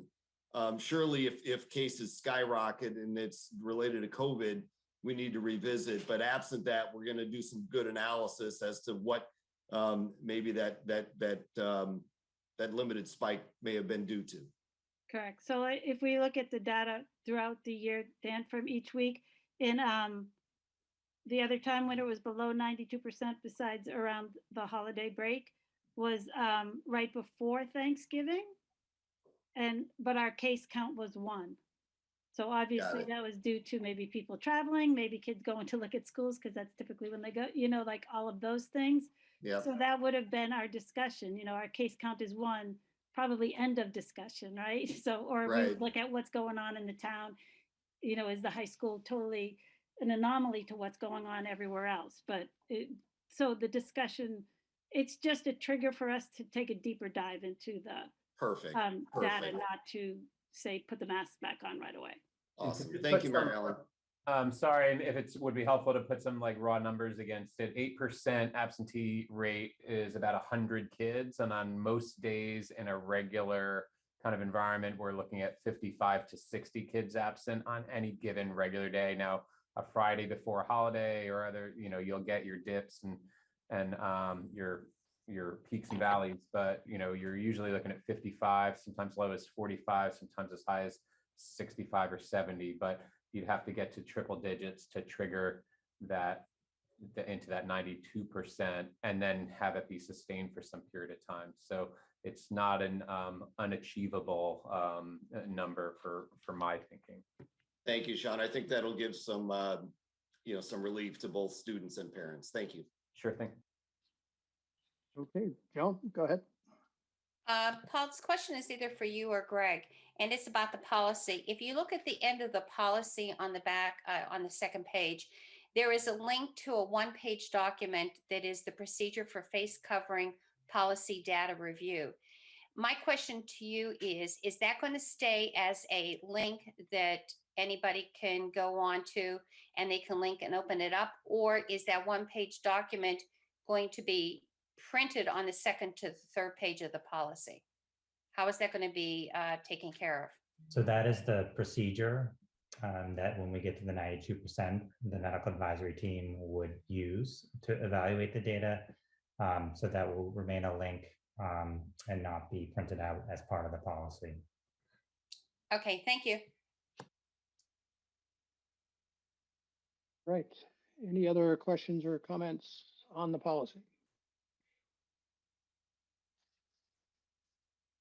All right, and this is a first reading, but I assume we're going to try to approve this tonight, even though it is only a first reading. So sorry, Dana, you have another question? No, just ready to make a motion, Paul. Go for it. Go for it. I move that we accept the policy as presented tonight. Second. Okay, moved by Dan, seconded by Paul Butka, I believe. Yeah. Any further discussion? All right, roll call vote. Karen, Yes. Paul Butka, Yes. Chris, Yes. Joan, Yes. Kathleen Holland, Yes. Kathy Key, Yes. and Dan Kalenda, Yes. John O'Shea, Yes. Kathleen Paluchko, Yes. and Desmond is a yes. So that passes unanimously. Congratulations, policy development team. Well done. So now I guess we have to vote on when we want to implement the policy. Is that right? Yes. And Well, I'll entertain a motion that we implement the policy as of February 28th. So moved. Second. Moved by Paul Budka, seconded by Dan Kalenda. Any further discussion? Another roll call vote. Karen, Yes. Paul Budka, Yes. Chris Cavino, Yes. Joan Frank, Yes. Kathleen Holland, Yes. Kathy Key, Yes. Dan Kalenda, Yes. John O'Shea, yes. Kathleen Paluchko, Yes. and Desmond is a yes, and that passes unanimously. So does that cover us, Greg, or is there anything else we need to do?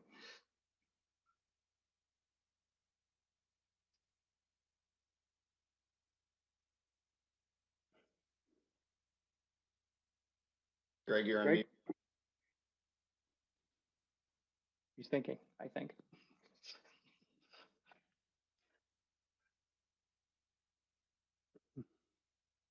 Still on mute.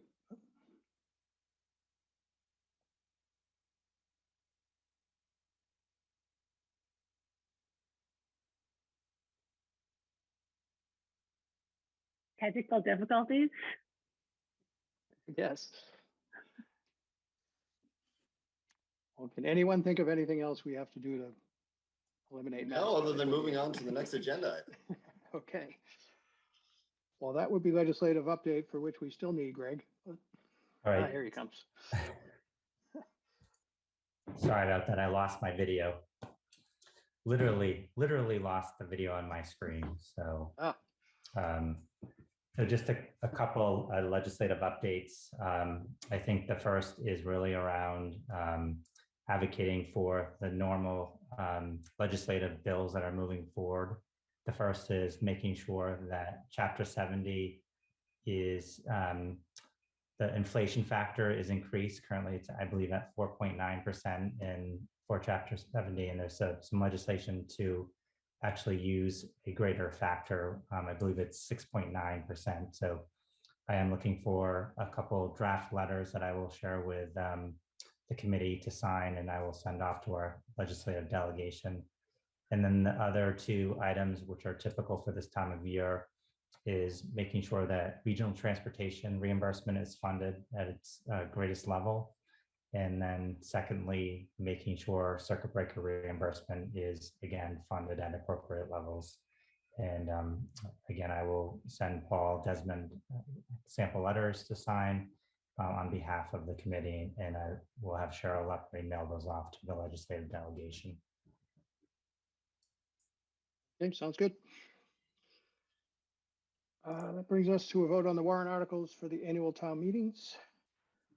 So we have Becky Pellegrino, who will share a little bit about the warrant articles. We have two, one for the redundant hot water system replacement expansion, which Assistant Superintendent LaVoy presented at the last meeting.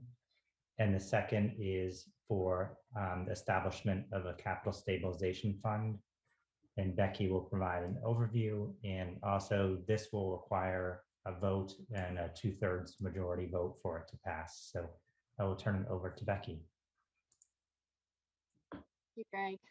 So first I will present on the Capital Stabilization Fund. I know some of you did see this at the budget subcommittee, but let me share my screen.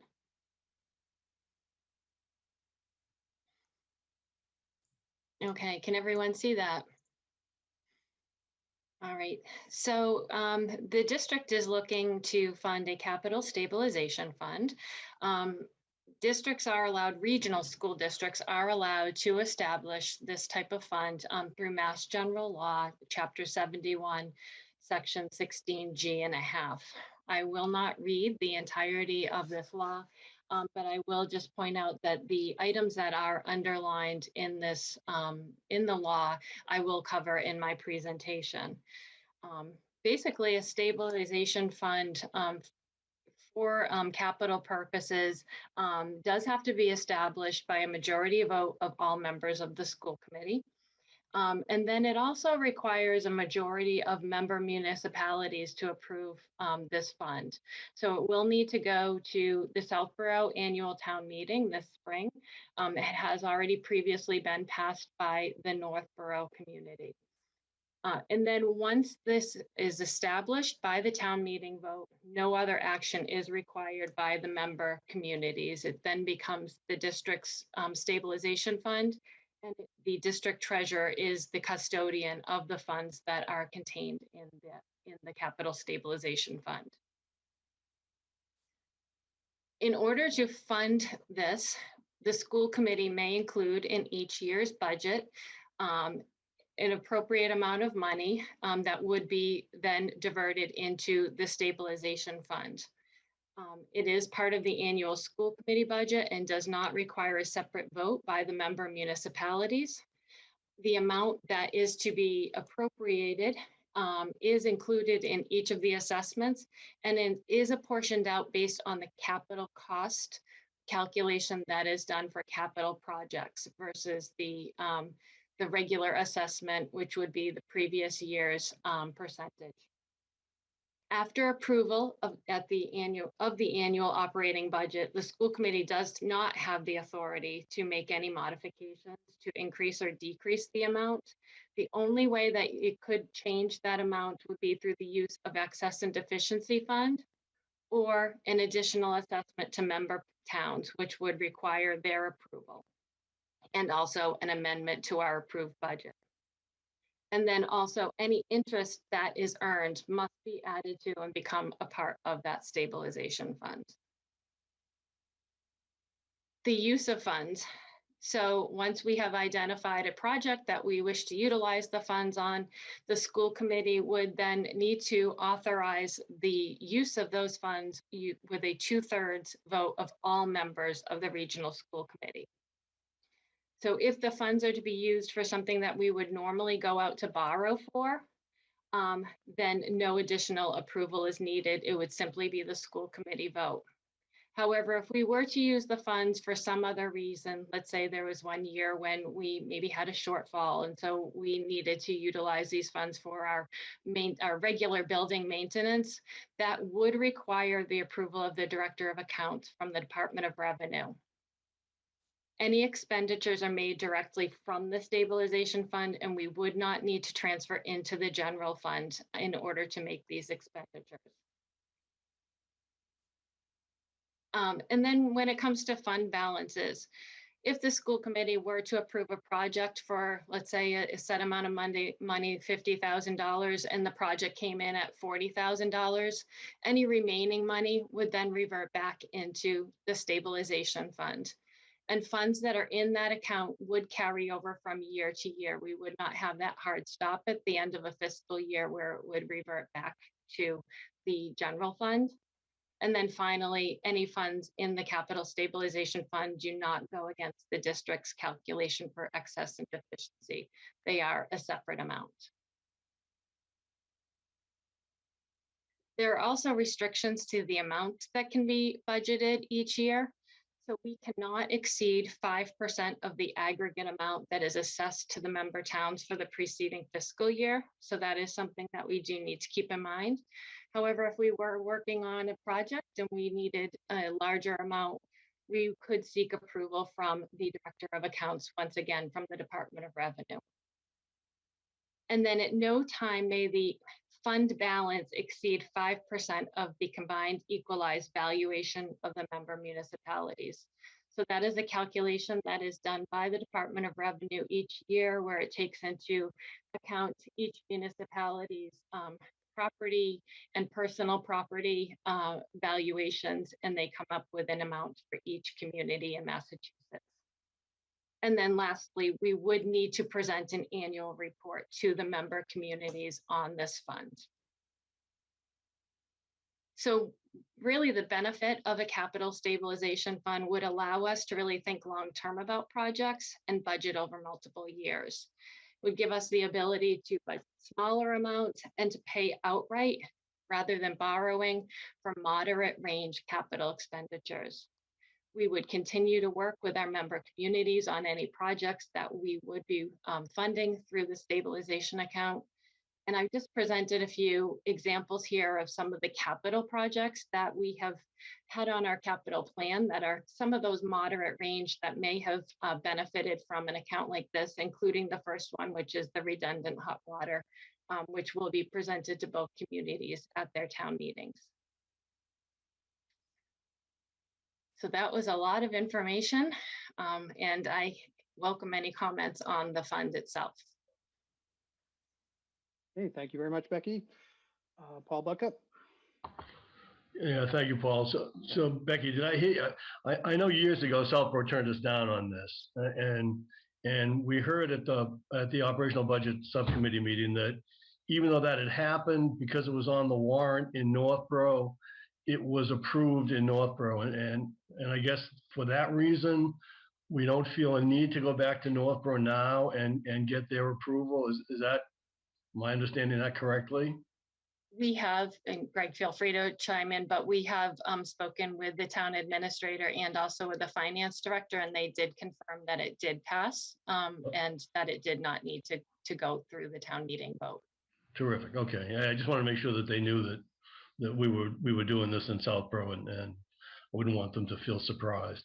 I think it's a good idea. I'm hoping that the committee feels the same, and that we go forward with this. We don't have any money in this year's budget for it because it hasn't been approved yet by the two towns to do it, but once we get the process approved, then we've got some flexibility in years to come. So thanks for this one. I like it. See any other hands raised on that? So I will entertain a motion that we vote to approve the formation of a capital stabilization fund for the regional school district. So moved. Second. Moved by Paul Butka, seconded by Dan Kalenda. Any further discussion? Roll call vote. This does take 2/3, which means 7, I believe. Karen Ayers, Yes. Paul Butka, Yes. Chris Covino, Yes. Joan Frank, Yes. Kathleen Howland, Yes. Kathy Key, Yes. Dan Kalenda, Well done, Becky. Yes. Sean O'Shea, Yes. Kathleen Polichko, Yes. and Desmond is a yes. That passes unanimously. Agreed. Well done, Becky. And team. Thank you. And then I can present on the town meeting warrant language that we have, and I will share. I know it is included in your packet. So what we have put together is the annual town meeting warrant for Northbrook, and that would be to vote to appropriate $112,356 for the installation of the redundant domestic hot water boiler. That same language is also included in the Southborough town meeting warrant. Their portion of that would be $67,644. With these amounts, we are using the capital cost assessment allocation when determining the amounts that each town would be responsible for. And then finally, in Southborough, we are requesting that the town vote to approve what I just outlined for you, and that would be Mass General Law, Chapter 71, Section 16G and a half. Okay. Any questions, comments on that? And we need to vote on this, is that right? That is correct. Okay, so I will entertain a motion to approve the warrant articles related to the redundant hot water heater for the high school as presented. So moved. Second. Oh, Joan's got it. Moved Thanks, by Paul Dan. Butka, seconded by Joan Frank. And any further discussion? Roll call vote. Karen, Yes. Paul Butka, Yes. Chris Covino, Yes. Joan Frank, Yes. Kathleen Howland, Yes. Kathy Key, Yes. Dan Kalenda, Yes. Sean O'Shea, Yes. Kathleen Polichko, Yes. and Desmond is a yes. That passes unanimously. All right. Thank you again, Becky. And yes, that brings us to our next item, which is some whether we want to move audience sharing to the beginning of the meeting, add another one at the end, or both. I know this came up at the last meeting. Obviously, we did move it today. And both Northborough and Southborough, I believe, have it at both the beginning and the end. Is that right, Greg? Yes, that's right. So I just thought, before we go ahead and start doing this, we should just have a short discussion about it and make sure everyone's okay with it. So I guess I would be for going along with the two towns and doing it both the beginning and the end. Dan, go ahead. I would agree, Paul. I think it's important, as we've seen tonight, that parents, their voices matter greatly, and giving them the opportunity to speak in advance of an agenda item and having that public comment at the beginning, I think makes great sense. And also for those parents who cannot, I love, a 4-hour meeting, just like anyone on this, on this committee, but not every parent is able to stay for 3.5+ hours and then, wait for that one opportunity at the end to hopefully say something about an agenda item that's already passed. So, that being said, having it at the end, I think can be helpful as well. We're probably, as in most meetings will have little to no comment at the end, but I think we're seeing we have good comment at the start. And I think that is, those voices are incredibly important for all of us to hear. So I commend you and the committee for moving it to the beginning. Okay, thanks, Dan. Chris Covino. Thanks, Paul. I definitely echo what Dan says. I think it's really important to have that feedback at the beginning of the meeting. I would say that, at least for the audience sharing at the beginning of the meeting, that you might want to indicate that it's specifically restricted to items that are on the agenda for the evening, so that the start of our meeting doesn't necessarily veer too far off topic. But that would be my only suggestion. I think that it's a great idea, and it definitely provides the community some opportunity to provide input on items that matter to them. So thank you very much. I think it's a great idea. Yeah, thank you. I guess we could encourage that, but well, we do have a policy on this now, and I don't think it says that. So I don't know. The policy wonks could correct me, but anyway, like I said, we could encourage that. I think that's a good idea. But Joan, go ahead. Thank you, Paul. I like to echo the same sentiments that have been said, that I think it's very worthwhile to have an audience sharing at the beginning and also at the end. And I think at the beginning, it allows the parents who have busy schedules or helping their children with whatever activities they're on to voice their concerns before we take important votes. And even in tonight, we had Lindsay Stone, who's the Student Advisory Committee Chair, and she was part of the panel and shared information to us when we talked about the masking policy. So by having that in the beginning, she's able to go on and continue with her other curriculum activities of homework or whatever else she has to do. So I think it's a great thing. We've instituted it, tried it out at the K-8 level, and it works well. Sometimes you have just the beginning and maybe there won't be any audience sharing at the end. So I'd like to thank you for bringing this forward to us tonight. Okay, thanks, Sean. Lindsay, by the way, is the student rep to the committee, so she's stuck with us for the whole thing, but the sentiment is well taken. Any other comments on that? I don't think we need a vote on this, right? This is just something we do with the agenda, so I guess we can look forward to that next month. So moving along, superintendent's report to the committee is next, and I'll turn it over to you, Superintendent Martineau. Sure. So we will have Principal Bevan share his principal's report. Well, good evening, everyone. Thank you. Greg, can I have screen sharing abilities, please? You should be all set, but just double check. Looks like I got it. So there has been considerable and historic news since we last met, of course, and that's really what I'm here to talk about tonight, which is that we finalized our new mascot, which is, of course, the Titans. And I think I'm sharing something that you know, but I'm going to share you all the information about how that came about and how that went, and the few remaining steps that we have. It's been a long journey, and we're excited at where we ended up. And there's a lot of good energy around the Titans in our school this week. And so just to share with you, since we last met in January, as you might recall, the goal was to undertake a brief information kind of a awareness campaign for students to be able to understand all of the 5 mascot options that were on the table at the time. That was the Eagles, Falcons, Thunder, Titans, and Nor'easters. And in an effort to do that, a group of students from Miss Griffin's social media marketing class created a social media campaign and created tiles like this. And I didn't create all 5. It would have been a little bit of a busy slide for us here, but this was on our Instagram feed, which has something like 1,400 users and is really the most effective way to communicate information to the student body. And so the goal was to get kids to understand what each of the mascot options were and what the brand identities or brand attributes of each were.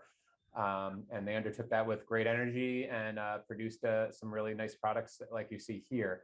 And so that was on February 2nd. That same day, students in one of our classes, we dedicated about 10 minutes of class time across the building, watched a screencast that I'm going to show you about 1.5 minutes of, where the sports and entertainment marketing students in Miss Norman's class created a series of screencasts to do the same thing as a complement to the social media campaign. So I'm going to show you what one of these, they're about 1.5-minute screencasts for each of the 5, and they came together for about a 9-minute presentation. So I'm going to show you one of those here.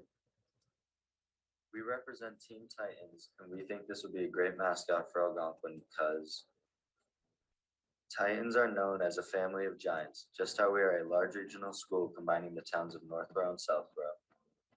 A Titan is defined as a person of great strength, intellect, or importance, just like the minds of our students. The name Titan is unique to our conference and our state, as no other school has the Titan as their mascot, so there is something new that we can rally for. Titan in Greek means one that stands out for greatness of achievement, something the student body and staff at Algonquin all strive for. Titans were known as fierce warriors, like our student athletes and club competitors.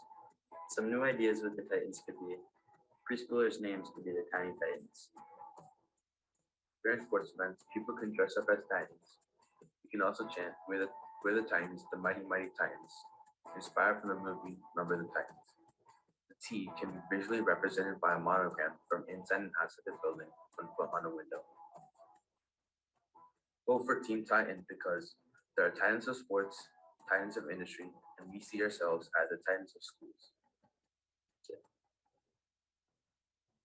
See the names of our students here participated in that part of, I'm sorry, I fast forwarded there, but it was a great event for kids. It was their first week in a second semester course. So this was something they undertook literally on their first day of the second semester.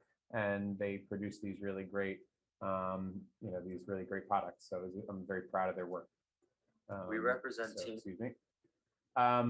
And then on the end of that week, on Monday of the following week, students participated in a student vote. It was supposed to be on the Friday, but we got snowed out, as you might recall, and we pushed the vote out to Monday, February 7th. And this is what the voting placard looked like. It was an online Google form. We got 1,061 students participated in it, which is about 84% of our student body. Students could vote even if they were home sick or couldn't make it into school for some reason, or were out of the building on, let's say, senior privileges. They were able to still vote, and we got a pretty good turnout there.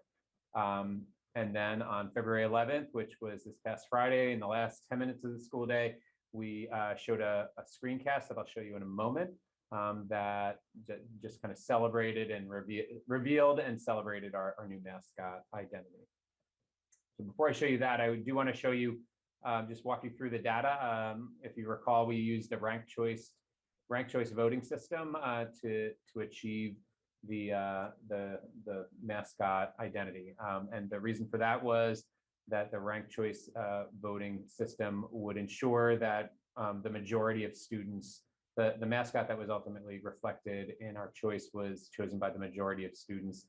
And I can show you how we achieved that and why that ended up actually being the best system, fortunately. So here, I know there's a lot of data. I'll try to walk you through it in a pretty simple way. It's actually not terribly complicated ultimately. So that top bar there shows the votes that came in before we processed them. So as you can see here, the Titans just won straight out. They had 327 votes for a 30.8% percentage, just edging out the Eagles. We knew Eagles and Titans were heavy favorites kind of going into that the voting at the end of this process. That's what we were hearing from kids. Thunder was also there, and we were aware that Falcons and Nor'easters were kind of dark horse picks. So here you can see the Titans were the first finishers, and Nor'easters as they finished last in the ranked choice voting. What happens with that vote is those 114 votes their second choices get redistributed across the remaining 4 choices. That was Titans, Eagles, Thunder, and Falcons. Those 114, some of these went from Titans. Titans went from 327 to 373. Eagles went from 277 to 293, and on and on. And the goal again was to have the top vote getter get above 51%. which in this case, since we had 1,061 votes, was 531 votes. And so when that didn't gain our majority quite yet, the Nor'easters was, as I said, was eliminated. Falcons was eliminated next, and their 158 votes were redistributed in the same way. That boosted the Titans to 418, Eagles to 374, and Thunder to 269. Thunder was then eliminated, and their votes redistributed, and that's how the final tally was achieved. So you ended up having Thunder's votes redistributed, and all the way through. What you'll notice here is that Titans was won at every stage of the ranked choice voting processing. There was only one period of time where, when the Falcons was processed in here, that this got within 5% even. And that made sense because Falcons, there was a great affinity between people who chose Falcons and who chose Eagles. So when those votes were redistributed, it tightened that gap up, but ultimately Titans ended up pulling away for the win. If you're a visual learner, this is might be a little bit more helpful to explain how the votes came in. 114 Nor'easter votes. When that got eliminated after this first round, those got redistributed here. Here's your 158 Falcon votes. They got redistributed here. Here's your 269 votes for Thunder. And this threshold of 531 votes is how you ended up getting your Titans eclipse 531 votes, and Eagles never quite got there. And so it was nice to see that it was a clear, unequivocal winner. We even looked at a couple of different scenarios if you had assigned different ways of processing the results, and in every way conceivable, even though it was close, Titans beat out the Eagles, and that was an exciting result to see. So I was very happy to share it with kids. We kept it a secret for about for the week, but we moved up the reveal by about a week. We felt we didn't need to hold on to it any longer, and revealed it at the end of the school day on Friday. So the way we did that was we showed this video that was created by the Northbrook Cable, Dana Volk, who did a sensational job pulling together this really wonderful video. You may have seen it, but I'm going to ask you to see it again. I can tell you my part in it has been lopped off the front and lopped off the back, so you don't got to worry about that. But you get to see a lot of kids doing a lot of the things that we enjoy seeing them do here in the school. You see a lot of old footage of students from years back, a lot of students without masks on, which is something that may be a little bit jarring, but actually it's nice to see what school has looked like for several years. So I'm going to press play on that if that's okay with you all.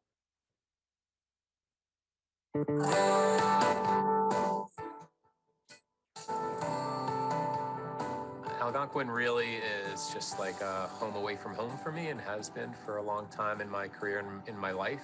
We just have a lot to be really proud of. Our sports are really some of the best in the whole state of Massachusetts. Our fine and performing arts are sensational. Some of the best families and kids I've ever met in a building filled with incredibly dedicated and skilled professionals.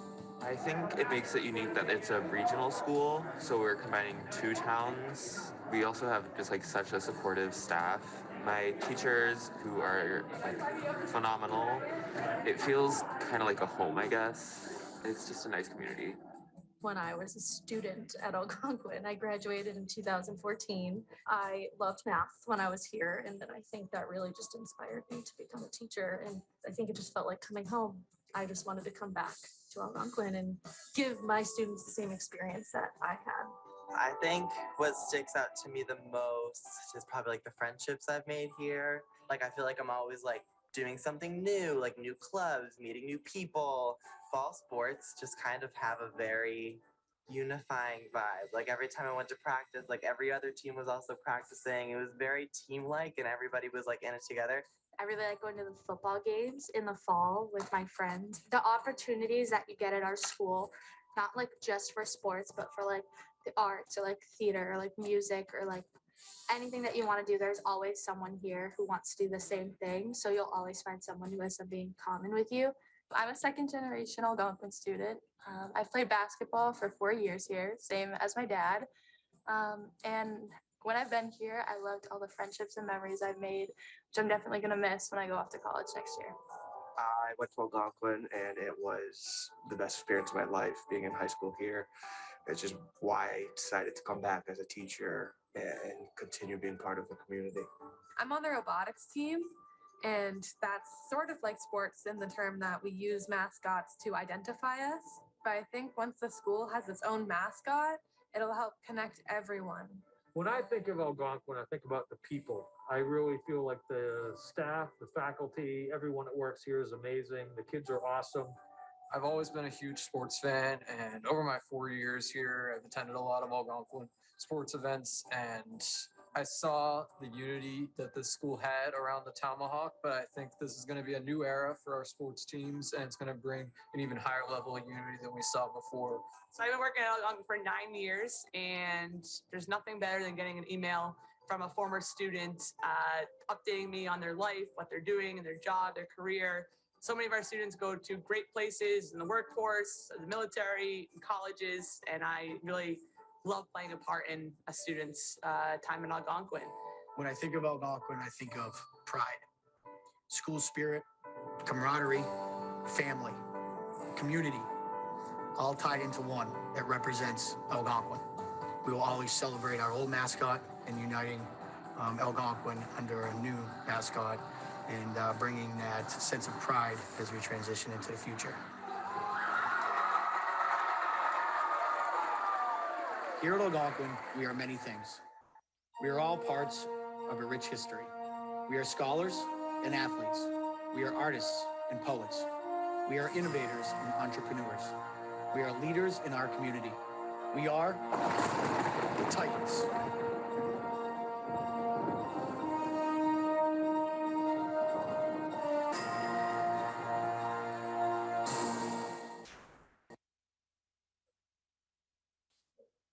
Well, and so that was something the kids were able to watch and that we shared with the community.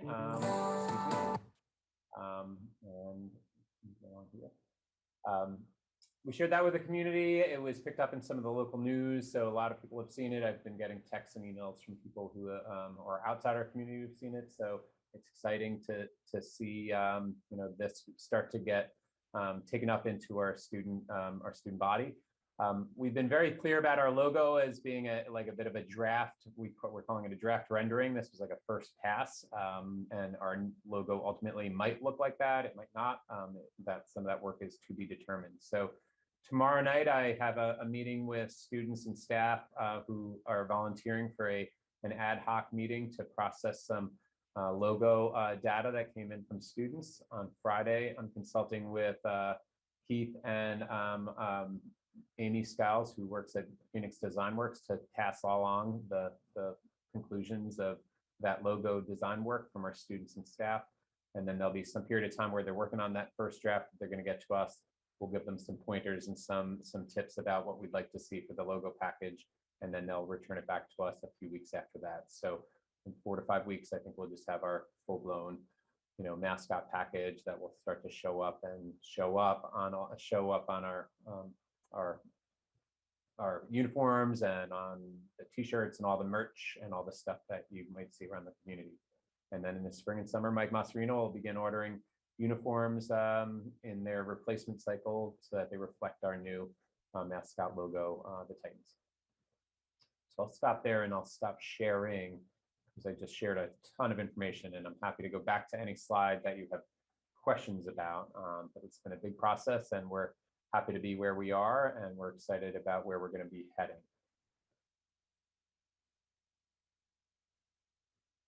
Very good. Thank you, Sean.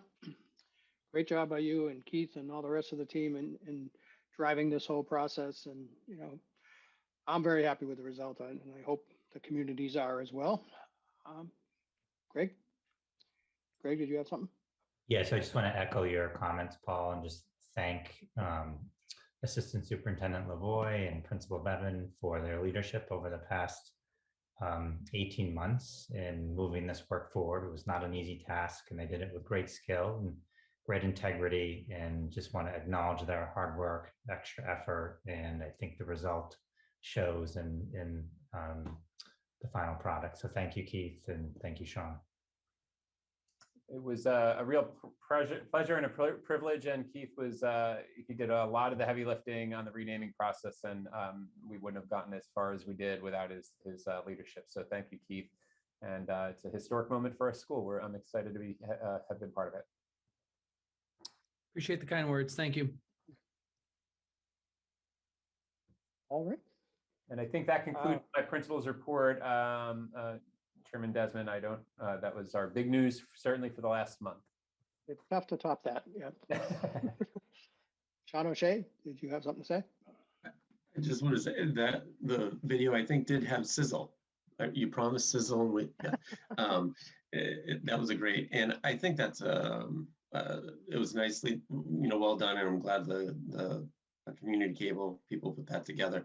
I think that's actually just an excellent video for like 8th grade orientations too, because it kind of sells the essence of the school very well, and encapsulates everything we were hoping.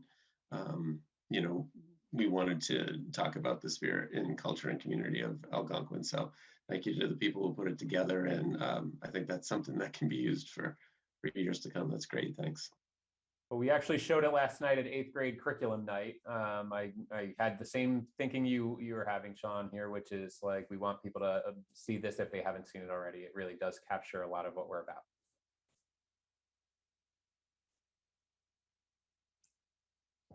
All right. Thank you, Sean. And then back to you, Greg. Sure. So in your packet, less exciting than the mascot is enrollments for February 9th. As of February 9th, it was 1,266 students, 2 more than our projected enrollment of 1,264. Also in your packet is the FY23 through FY27 capital plan. And next, I'll turn it over to Becky, who will share the FY22 monthly general fund expenditure report, the FY22 statement of revenue, which we have an unveiling of a little bit of a new design for the revenue report. So that's something we'll be unveiling. And then she will also be talking about the OPEB PARS account report from December 1st, 21 through December 31st, 21. So Becky, we'll turn it over to you. Becky, is it going to have sizzle? I can't guarantee sizzle. I have not engaged a graphic designer for it. I think we can guarantee no sizzle on this one. So the monthly general fund report as of January 31st, 2022 shows that we had $356,370 remaining on the bottom line, or 1.43% of the FY22 budget. Last year at this time, we had $246,638, or 1.02% remaining. So you can see we are trending slightly, higher than where we were at this point in time last year. Just a few areas that I just wanted to highlight for the committee is you will notice that the general supplies line item has seen an increase. And that is due to a purchase of copy paper. If you are not aware, there is a nationwide shortage of copy paper, and it is driving the costs up per case. So that line item does reflect the 59% increase that we have seen in copy paper costs. The high school has also encumbered a number of funds in preparation for graduation for the class of 2022. And then we are watching our nurse subs line item carefully. We have approximately 40% remaining of the allocated funds, with 5 months left really in the school year. And then lastly, we've also encumbered funds for our athletic transportation to reflect our projections for the remainder of the year. Paul, did you want me to continue with the revenue before taking a vote on the monthly general fund report, or do both at the same time? Let's vote both at the same time. So okay, all right. So the snazzy new revenue report that Greg is referring to is, you will notice that we have added an additional column to that report. So the first will show the original projection for FY22, and then the second shows our revised projections based on, or our revised numbers based on actual numbers that we've received from the state, or if we're seeing some trends, such as in the parking fees, where we actually received considerably more funds than we had anticipated. So you'll notice that the areas where we made revisions are in the assessments, as was voted by the committee in November. The regional transportation, as I said, the parking fees, and then also circuit breaker. You'll also note that we've added the OPEB trust income to this report. We will update this figure twice per year. So the figure that is represented on this report is what we have received in that account as of December 31st of 2021. And then we will then report out again in June of 2022. I'm getting my years confused here, for the remainder of the year. And so as you look at this report, I welcome any feedback on it. If there's anything else that you'd like me to highlight, I can certainly add that. And so at this time, I welcome any questions. Okay, thank you, Becky. Any questions? All right, seeing none, I will entertain a vote to approve the fiscal 2022 monthly general fund expenditure report as of January 31st, 2022 until audited, as well as the statement of revenue dated January 31st, 2022 until audited. So moved. Second. Moved by Paul Budka, seconded by Chris Covino. Any discussion? Paul, if I may. Yeah, go ahead, Dan. So Becky, just one question on the parking fees. It sounds like a lot was brought in. You know, for the families who pay those fees, is the money, I think I know the answer, is the money that is collected for those fees spent directly for maintenance of the asphalt? It is on the maintenance of the asphalt, and then also for the plowing that we do during the winter months, which we have done quite a bit of lately. And when did those fees start for parking? Do you recall? I don't recall, but I could, I can definitely get back to you on that. And how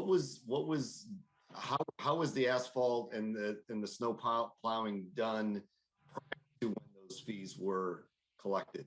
Out of what fund were did the parking fees, out of what fund did the maintenance and the snow plowing come from?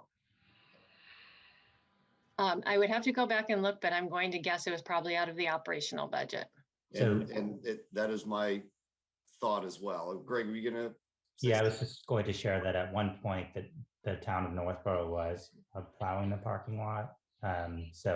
And I think that is when we shifted to move it to the operational budget and then implemented parking fees to fund that amount. So I think there was a change many years back. Okay, so and I've said this before, I'll say it one more time. You know, that asphalt isn't moving. We have to maintain it. We have to plow it.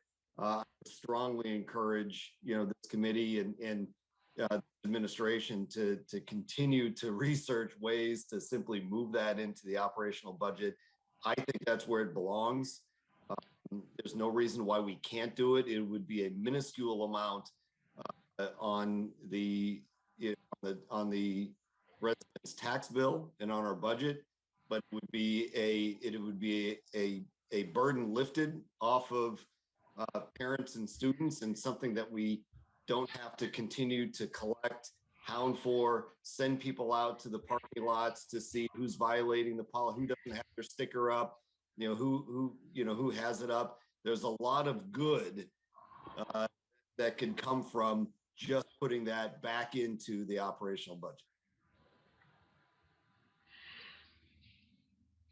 Okay, thanks, Dan. Paul Budka. Oh, I'm sorry. Hello, man. I was just going to concur with what Greg said. My understanding is the town plowed the parking lots for years, and then at some point in time in the past, they elected not to do that anymore. The cost came our way, and since we have free buses for all of our students, think the thought process at the time was, if we have to build such a big parking lot for those cars that don't necessarily even have to be here, because the kids could be on buses, that would be a fee that would get passed along directly to the users. But that's very old news, but I believe it's accurate. Okay, thank you.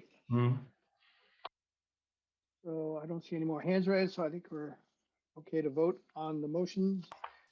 We did, Kathy Key and Kathleen Polichko are both on vacation and were good enough to join us for the beginning part of the meeting, but they have dropped off, so slightly shorter. Karen Ayers. Yes. Paul Butka. Yes. Chris Covino. Yes. Joan Frank. Yes. Kathleen Howland. Yes. Dan Kalenda.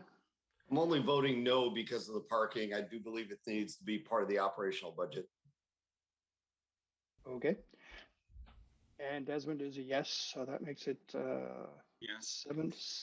Oh, sorry, Sean. I think that's 7-1 in favor. The motion passes. And with Okay. that, Did you want me to present on the OPEB? please. Okay, sorry.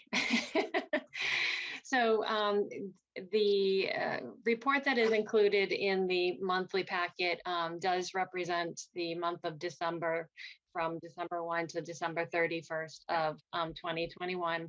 You can see that the OPEB trust account earned just over $7,000 in that month.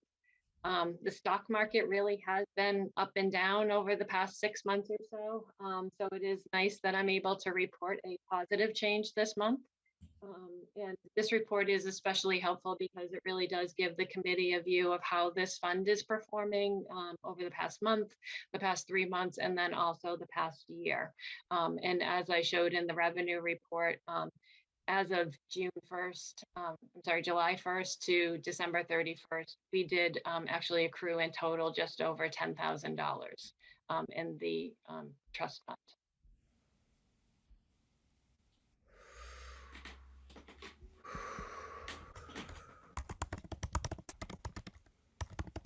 Thank you, Becky. Greg, I think that brings us to the recommended budget presentation. All right, so just give me 1 second and I will share my screen. Hopefully I'm not muted. Nope, you're coming through.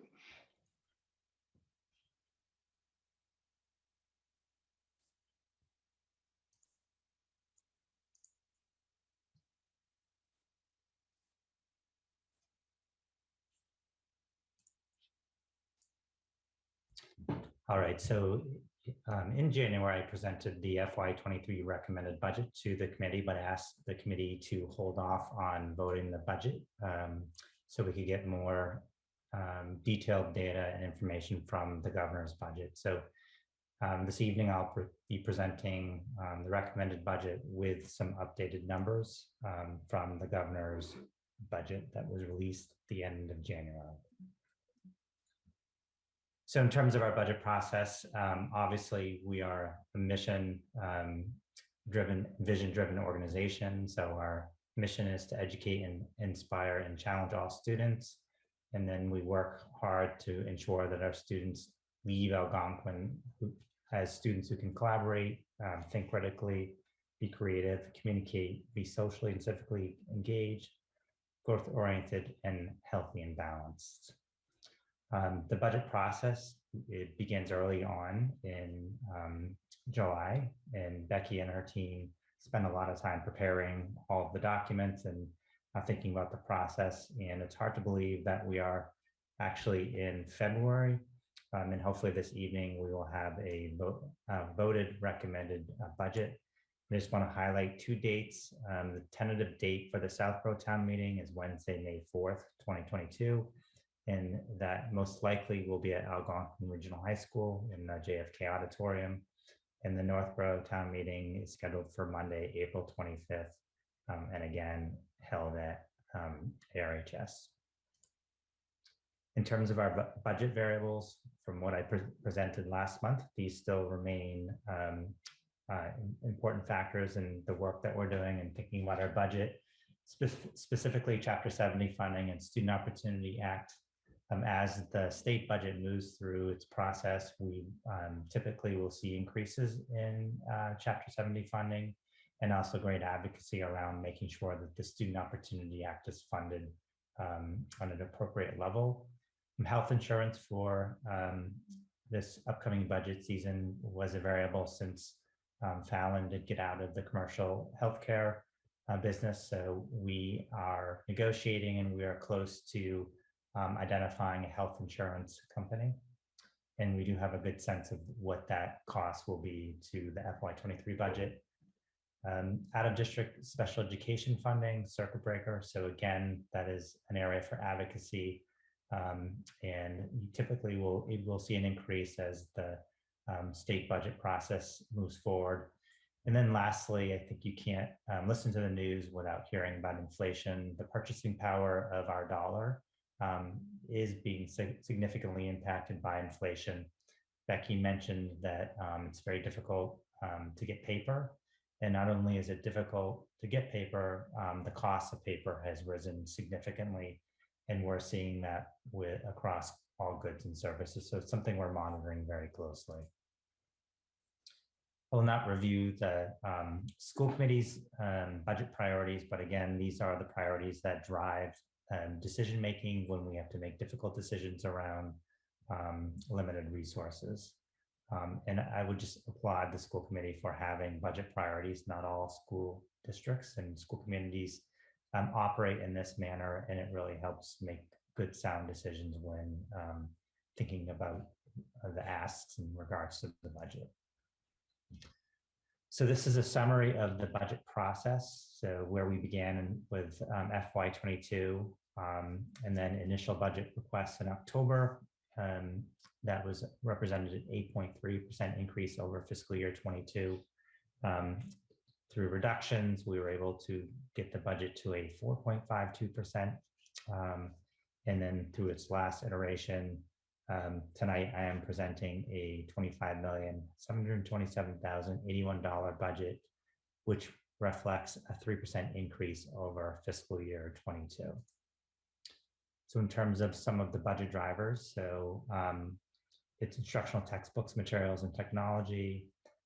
There is OPEB funding of $25,000. Salary increases in COLAs of $286,941, and we are entering into the third year of our 3-year collective bargaining agreement. We have insurances, specifically health, liability, and workers' comp that we've seen increases. An increase in special education out of district transportation. And then we've seen increased costs in special education collaborative tuitions. And those budget drivers total a little over $750,000. In terms of the FY23 budget offsets, we have the FY22 circuit breaker reimbursement, which is a little under $820,000. We have employee retirements and leave of absences, which is a little over $460,000, and line item reductions, which is a little bit under $40,000. So the total budget offsets is $1,322,884. And again, this evening, I'm presenting a recommended budget that reflects a level service budget that totals $25,727,081, which is a budget increase of $750,378, and it is a 3% increase over fiscal year 22. One of the growth areas in this budget is actually a plan being implemented to reduce the student activity fees. We just spoke about parking fees in the operational budget subcommittee meetings. Fees was a lengthy conversation, and the operational budget subcommittee landed on tackling student activity fees. So in FY23, the student activity fee is reduced to $25. And then in FY24, the plan is to reduce it to no fee at all. So it removes the student activity fee over a 2-year period.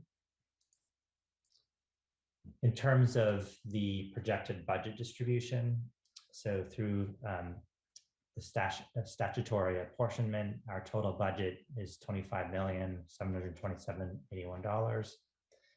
We subtract Chapter 70 aid, regional transportation aid, and revenues. And I'll just note that these are the governor's numbers at this point in time. And typically the governor's numbers is the floor of these numbers. So we do anticipate an increase, which will help the bottom line of our budget. Revenues, 20,000, and the total is $3,991,820. That gets subtracted from the aggregate budget amount, and we're left with $21,735,261.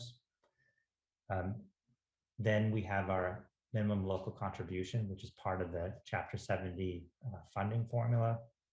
Northborough's minimum local contribution is $8,072,316, and Southborough's is $5,134,573.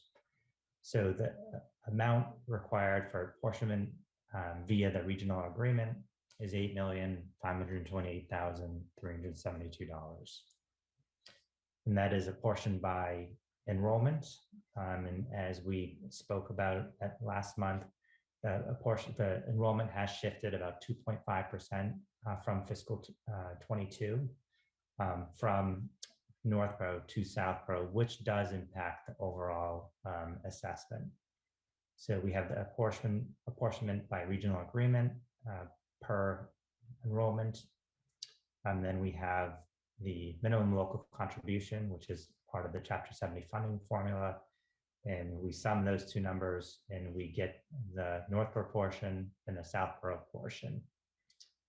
So over fiscal year 22 for Northborough, it is a $387,949 increase, or 3.01 increase. And for Southborough, it's a $976,082 increase, which is a 13.5% increase. When we look at the foundation enrollment, there is a shift of enrollment. Northborough enrollment is declining by 1, and Southborough's enrollment is increasing by 85 students.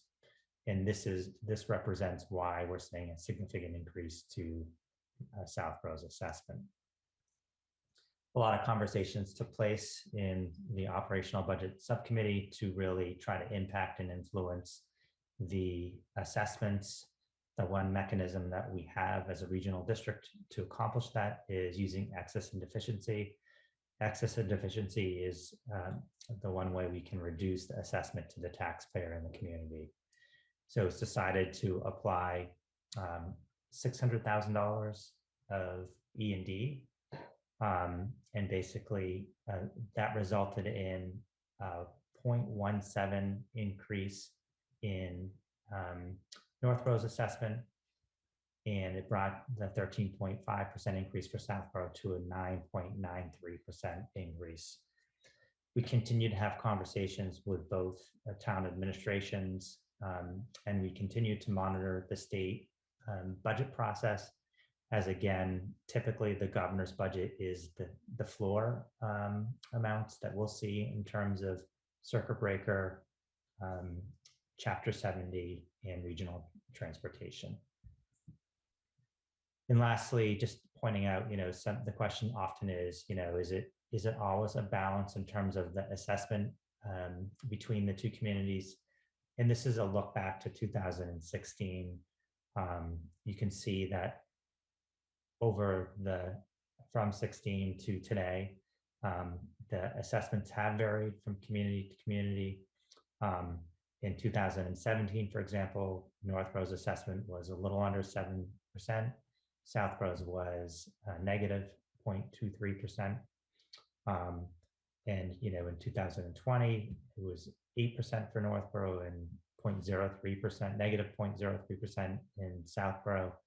And really what we're seeing is from last year to this year, a real shift to Southborough being significantly impacted by the assessment. You can also see that over the past many years, E&D has been applied to reduce the overall assessment impact to the communities, with the exception of 1 year, and that is in 2020 when no E&D was applied.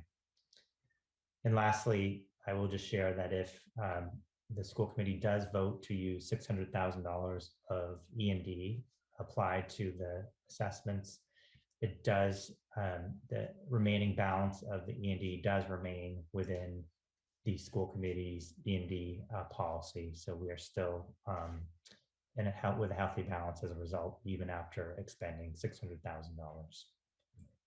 So with that said, I will stop sharing my screen, and Becky and I would be happy to answer any questions from the committee.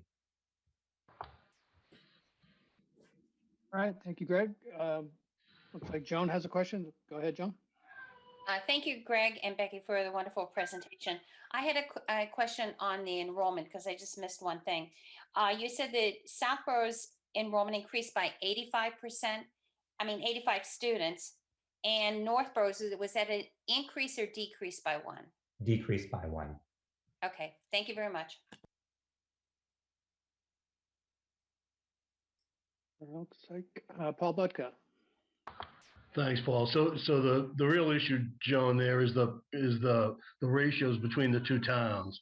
So Southborough's, when we did the percents and came out with what do we got, 38.9% of the kids now are from Southborough versus 36.3 the year before. That ends up being about a 7% increase. And as a result, it became about a 4% decrease for Northborough. And then you take the kind of the 3%, operational increase, and you apply it to the two numbers, and then the -4 or whatever for Northborough kind of goes up to closer to a flat number, and the 7 point something for Southborough starts to tickle 10. The discretion that Greg and Sean had with any of these numbers is as we've talked in the past, is pretty trivial. I think the only two numbers that we saw on the budget drivers that we've got any real influence over, that's not mandated by law or contract, is the amount of money we put into OPEB and the amount of money we spend on textbooks and other materials. And I think between the two of them, they came to maybe 50 grand out of the whole budget. And it's there's not a lot of leeway here without not being a level funded budget. I mean, we could certainly look at services and think about cutting the back, but at this point in time, that was not contemplated in this budget. And it's basically just driven by the relatively dramatic shift in the percentage of kids from the two towns. Thanks, Paul Butler, for that explanation. You've always been our numbers guru, and always look up to you when you do the financials, as Becky and Greg. So thanks, Paul, for that explanation. Sure, you're welcome. All right, Dan, you have a question? Thank you, Paul. So, Greg, excellent as always every year. I appreciate the work that you and your team do and the subcommittee does to get us to where we are. So 2 questions. One is, you may hear things, and we've talked about this quite a while back, but you may hear things, you may get questions from residents who say, well, why aren't we flush with cash? Why aren't we flush with COVID cash that hasn't been spent yet and could be reallocated to other things? So if you could address whether or not we should be flush with cash, the quote, or not, and what that money, any of the monies that have been received is used for. And then number 2 is, based on our prior month's discussion about using E&D this year, I'm more comfortable in using it, but are you confident that we won't need to use it using your crystal ball? Are you confident that we should not anticipate having to use an equal amount next year? Because you can't do the same thing every single year. We're gonna run below our our required threshold. So if you can answer those 2 questions, those are the only ones I had. Thank you. Sure. So I think Becky and the financial team does do projections of what we anticipate being able to apply to E&D at the end of this fiscal year. So that is part of the calculation. We do feel comfortable applying $600,000 at this point in time and being able to potentially deposit some money in E&D at the end of this fiscal year to continue with a healthy balance. Part of the conversation that we had earlier around the capital stabilization fund is right now at the end of the year for fiscally conservative budgeting practices, the only opportunity we have right now is to apply it to E&D. That capital stabilization fund will potentially be another mechanism for us to apply some funds with some forward thinking and planning at the start of each budget season. I think in terms of whether we're flush with cash, I think we did receive $211,739 in ESSER 3 funding. That can be spent over a 2-year period. So we have till 24 to spend. We've identified, which is not a tremendous amount of money. Our approach has been to identify materials and things that are one-time purchases versus adding positions and things that once that money goes away, we would have to find money to sustain it through the operational budget. So we've identified, curriculum materials, some translation services, some tutoring program for learning loss, some technology, and that is how we've allocated that $211,000 funding that we've received. And again, that will be spent over a 2-year period. And we're really holding that in reserve because right now we know what the fiscal year 23 landscape looks like. We don't know what fiscal year 24 will look like. And we want to make sure that we do have a place to go if things get really difficult. And if I can just add one thing, Greg, too, we did utilize some of the ESSER funds to purchase devices for next year. So we are utilizing some grant funds towards FY23. And hopefully that answered your questions. It does. Thank you, Greg. Thank you, Becky. Right, I'm not seeing any other hands raised. So Greg, in terms of a motion, I believe the number we're voting is 21,735,261. Is that right? That is correct. So I would entertain a motion that we approve the fiscal year 2023 budget of 21,735,261 with the 600,000 in E&D. Oh, sorry, Becky. It's actually $727,081. $21,727. $25,727,081. Sorry, 21. I'll move what Becky said. I'll second that. Let's just note too that we have the 600,000 in E&D applied. Correct. Okay. And Paul, do we have to vote in the assessments to each town? Yeah, so we need 2 votes. We need the total budget, and then we need to vote the assessments for each town. Can we do that all in one motion? We can. So moved. Second. Perfect. All right, any further discussion? Roll call, Karen Ayers. Paul? Yes. Paul? Yes, John. Yes, John.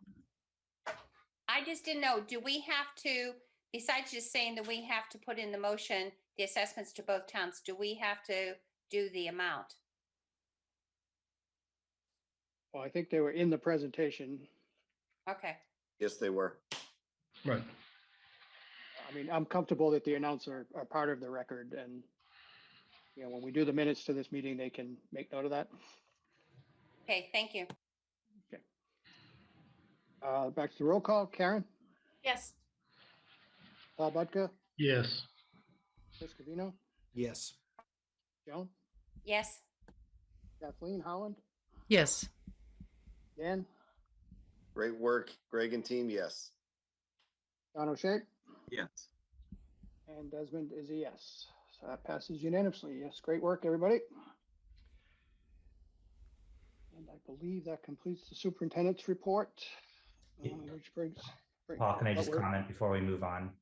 Absolutely. I just want to thank Becky and the financial team for its work over the past many months. They live in many fiscal years, from exiting a fiscal year to entering to thinking about the next upcoming fiscal budget, and they do a masterful job. So I just want to thank Becky for her leadership and the financial team for its hard work behind the scenes. So thank you, Becky. You're here. And now we're on to old business, which is the Bartlett Street Road Safety Audit. So back to you, Greg. So on October 28th, 21, we had the privilege of walking Bartlett Street from Algonquin all the way to the end. So Andy McGowan, Sean, and I, as well as a coalition of community members, including town administrator, police chief. We walked the Bartlett Street with an eye of safety. The Central Mass Regional Planning Commission was really identifying potential opportunities to improve Bartlett Street safety. And as a result of its on-site visit and audit, it's made a number of recommendations in that area, but specifically to Algonquin Regional High School was identified on page 37 of the report. And the primary implementation was really around creating a safety zone to ensure the safety around the school drop-off and pickup time. So that's already been implemented. But there are a number of safety features that will be added in general to the area moving forward. So I thought it was important to follow up on that, as I know it's been a topic in the community and of the committee over the past couple of years. Very good. Yeah, quite the detailed report in the packet. Any comments on that? Not seeing any. That brings us to our second public comment of the night. Anyone in the audience would like to share at this time, please just raise your hand, your virtual hand.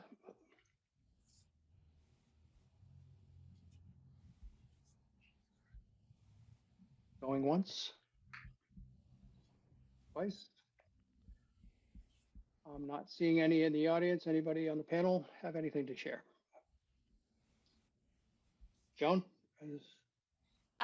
Yes, Paul, may I give a liaison report from the Northbrook Education Foundation, which has to do with the grants for the Algonquin teachers? May I do so? Absolutely. Okay, so I met last week, the Northbrook Ed Foundation met last week on February the 8th, and the grants that they provide to all the teachers, K-8, and also to Algonquin teachers is revolving beginning from the beginning of the school year, and the closing date for grants is May the 1st of 2022. So Greg, through you to Principal Bevan, if you could remind the teachers at Algonquin that they can still submit grants up to May the 1st. So far, they have the total dollar amount in their grants is $13,350. The forms are on the websites. There's no limit to the grants, and they also can offer partial funding for different things if they would like. The other two things that they have is they're doing a trivia night, which is online on March the 11th. And then as usual, they do their Princess Tea, which they're hoping they can do in person this year, which is set for May the 7th. And also the Ed Foundation will be providing things for the teachers for Teacher Appreciation Week, which I believe occurs in April. So that was my report from the Northbrook Ed Foundation. Thank you. Good. Thank you, John. Anyone else, anything to share? Greg? So just a quick update. We have a audit budget subcommittee meeting scheduled for Monday. However, that meeting is going to be rescheduled. We're still working with our auditor on finalizing the report. So Cheryl will work to identify a new date. So if you had exciting plans to attend that meeting, you can unschedule and we'll find a new date. Okay, thank you. Anyone else? Still not seeing any in the attendees, so I think we're safe to move on. Personnel, we have distribution of the personnel report. So no significant changes other than I just want to note that in the resignations, we do have Kathy Parmignani. So she is not leaving us. She has actually decided to continue in her leadership role at the high school as an assistant principal. So we're thrilled that she's made that decision, and we're fortunate to have her as a leader at Algonquin. Okay, thank you.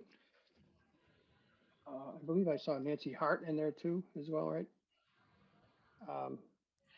I have an affinity for, she was the freshman girls field hockey coach for many years, I believe, in addition to being a math teacher. So best of luck to her.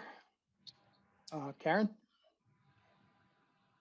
Thanks. I just wanted to ask Greg, is there something, the technology position that you had at the district level, wasn't there, someone was resigning and then someone was going to start, and then I think that, I don't know, I saw a recent posting. Did something happen, or is that a different position? No, so we did hire the director position, and Ryan O'Leary will be joining us at the March combined meeting, so we can do a formal introduction.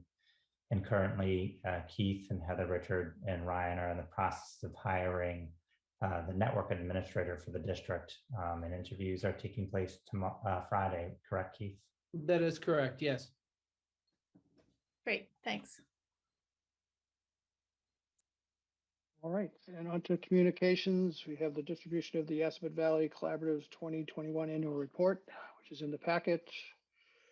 Greg, I don't know if anything you wanted to say about that? No, just annually we're required to provide the school committee with a report. You know, we are part of the Aspet Valley Collaborative, which is a great resource for us in terms of specialized programming and services and transportation. So if you have any questions, I'd be happy to answer any of the committee's questions. Okay. Seeing none, we'll move on to bills and payrolls, which is all online. And then agenda items for next month. We have the audit report, a presentation from the library, and a presentation on the Career Center, internships, and college partnerships. Any other ideas for next month? I suppose the usual COVID update, but all right, well, just let me know if anyone has anything else. So I have two, Paul. So maybe an update on solar, and also an update on from Gale Associates on the schematic design for the athletic complex. Okay. And I believe that's it. With So that, moved. I will entertain Second. a motion to adjourn. Moved by Dan, seconded by Paul Butka. Roll call. Karen Ayers. Yes. And Paul. Yes. Scavino. Yes. Joan. Yes. Kathleen Holland. Yes. Dan. Yes. John. Yes. And Desmond's a yes. And we are adjourned at 9:28. Thank you, Good night, everybody. everybody. Good night, Bye-bye. everybody.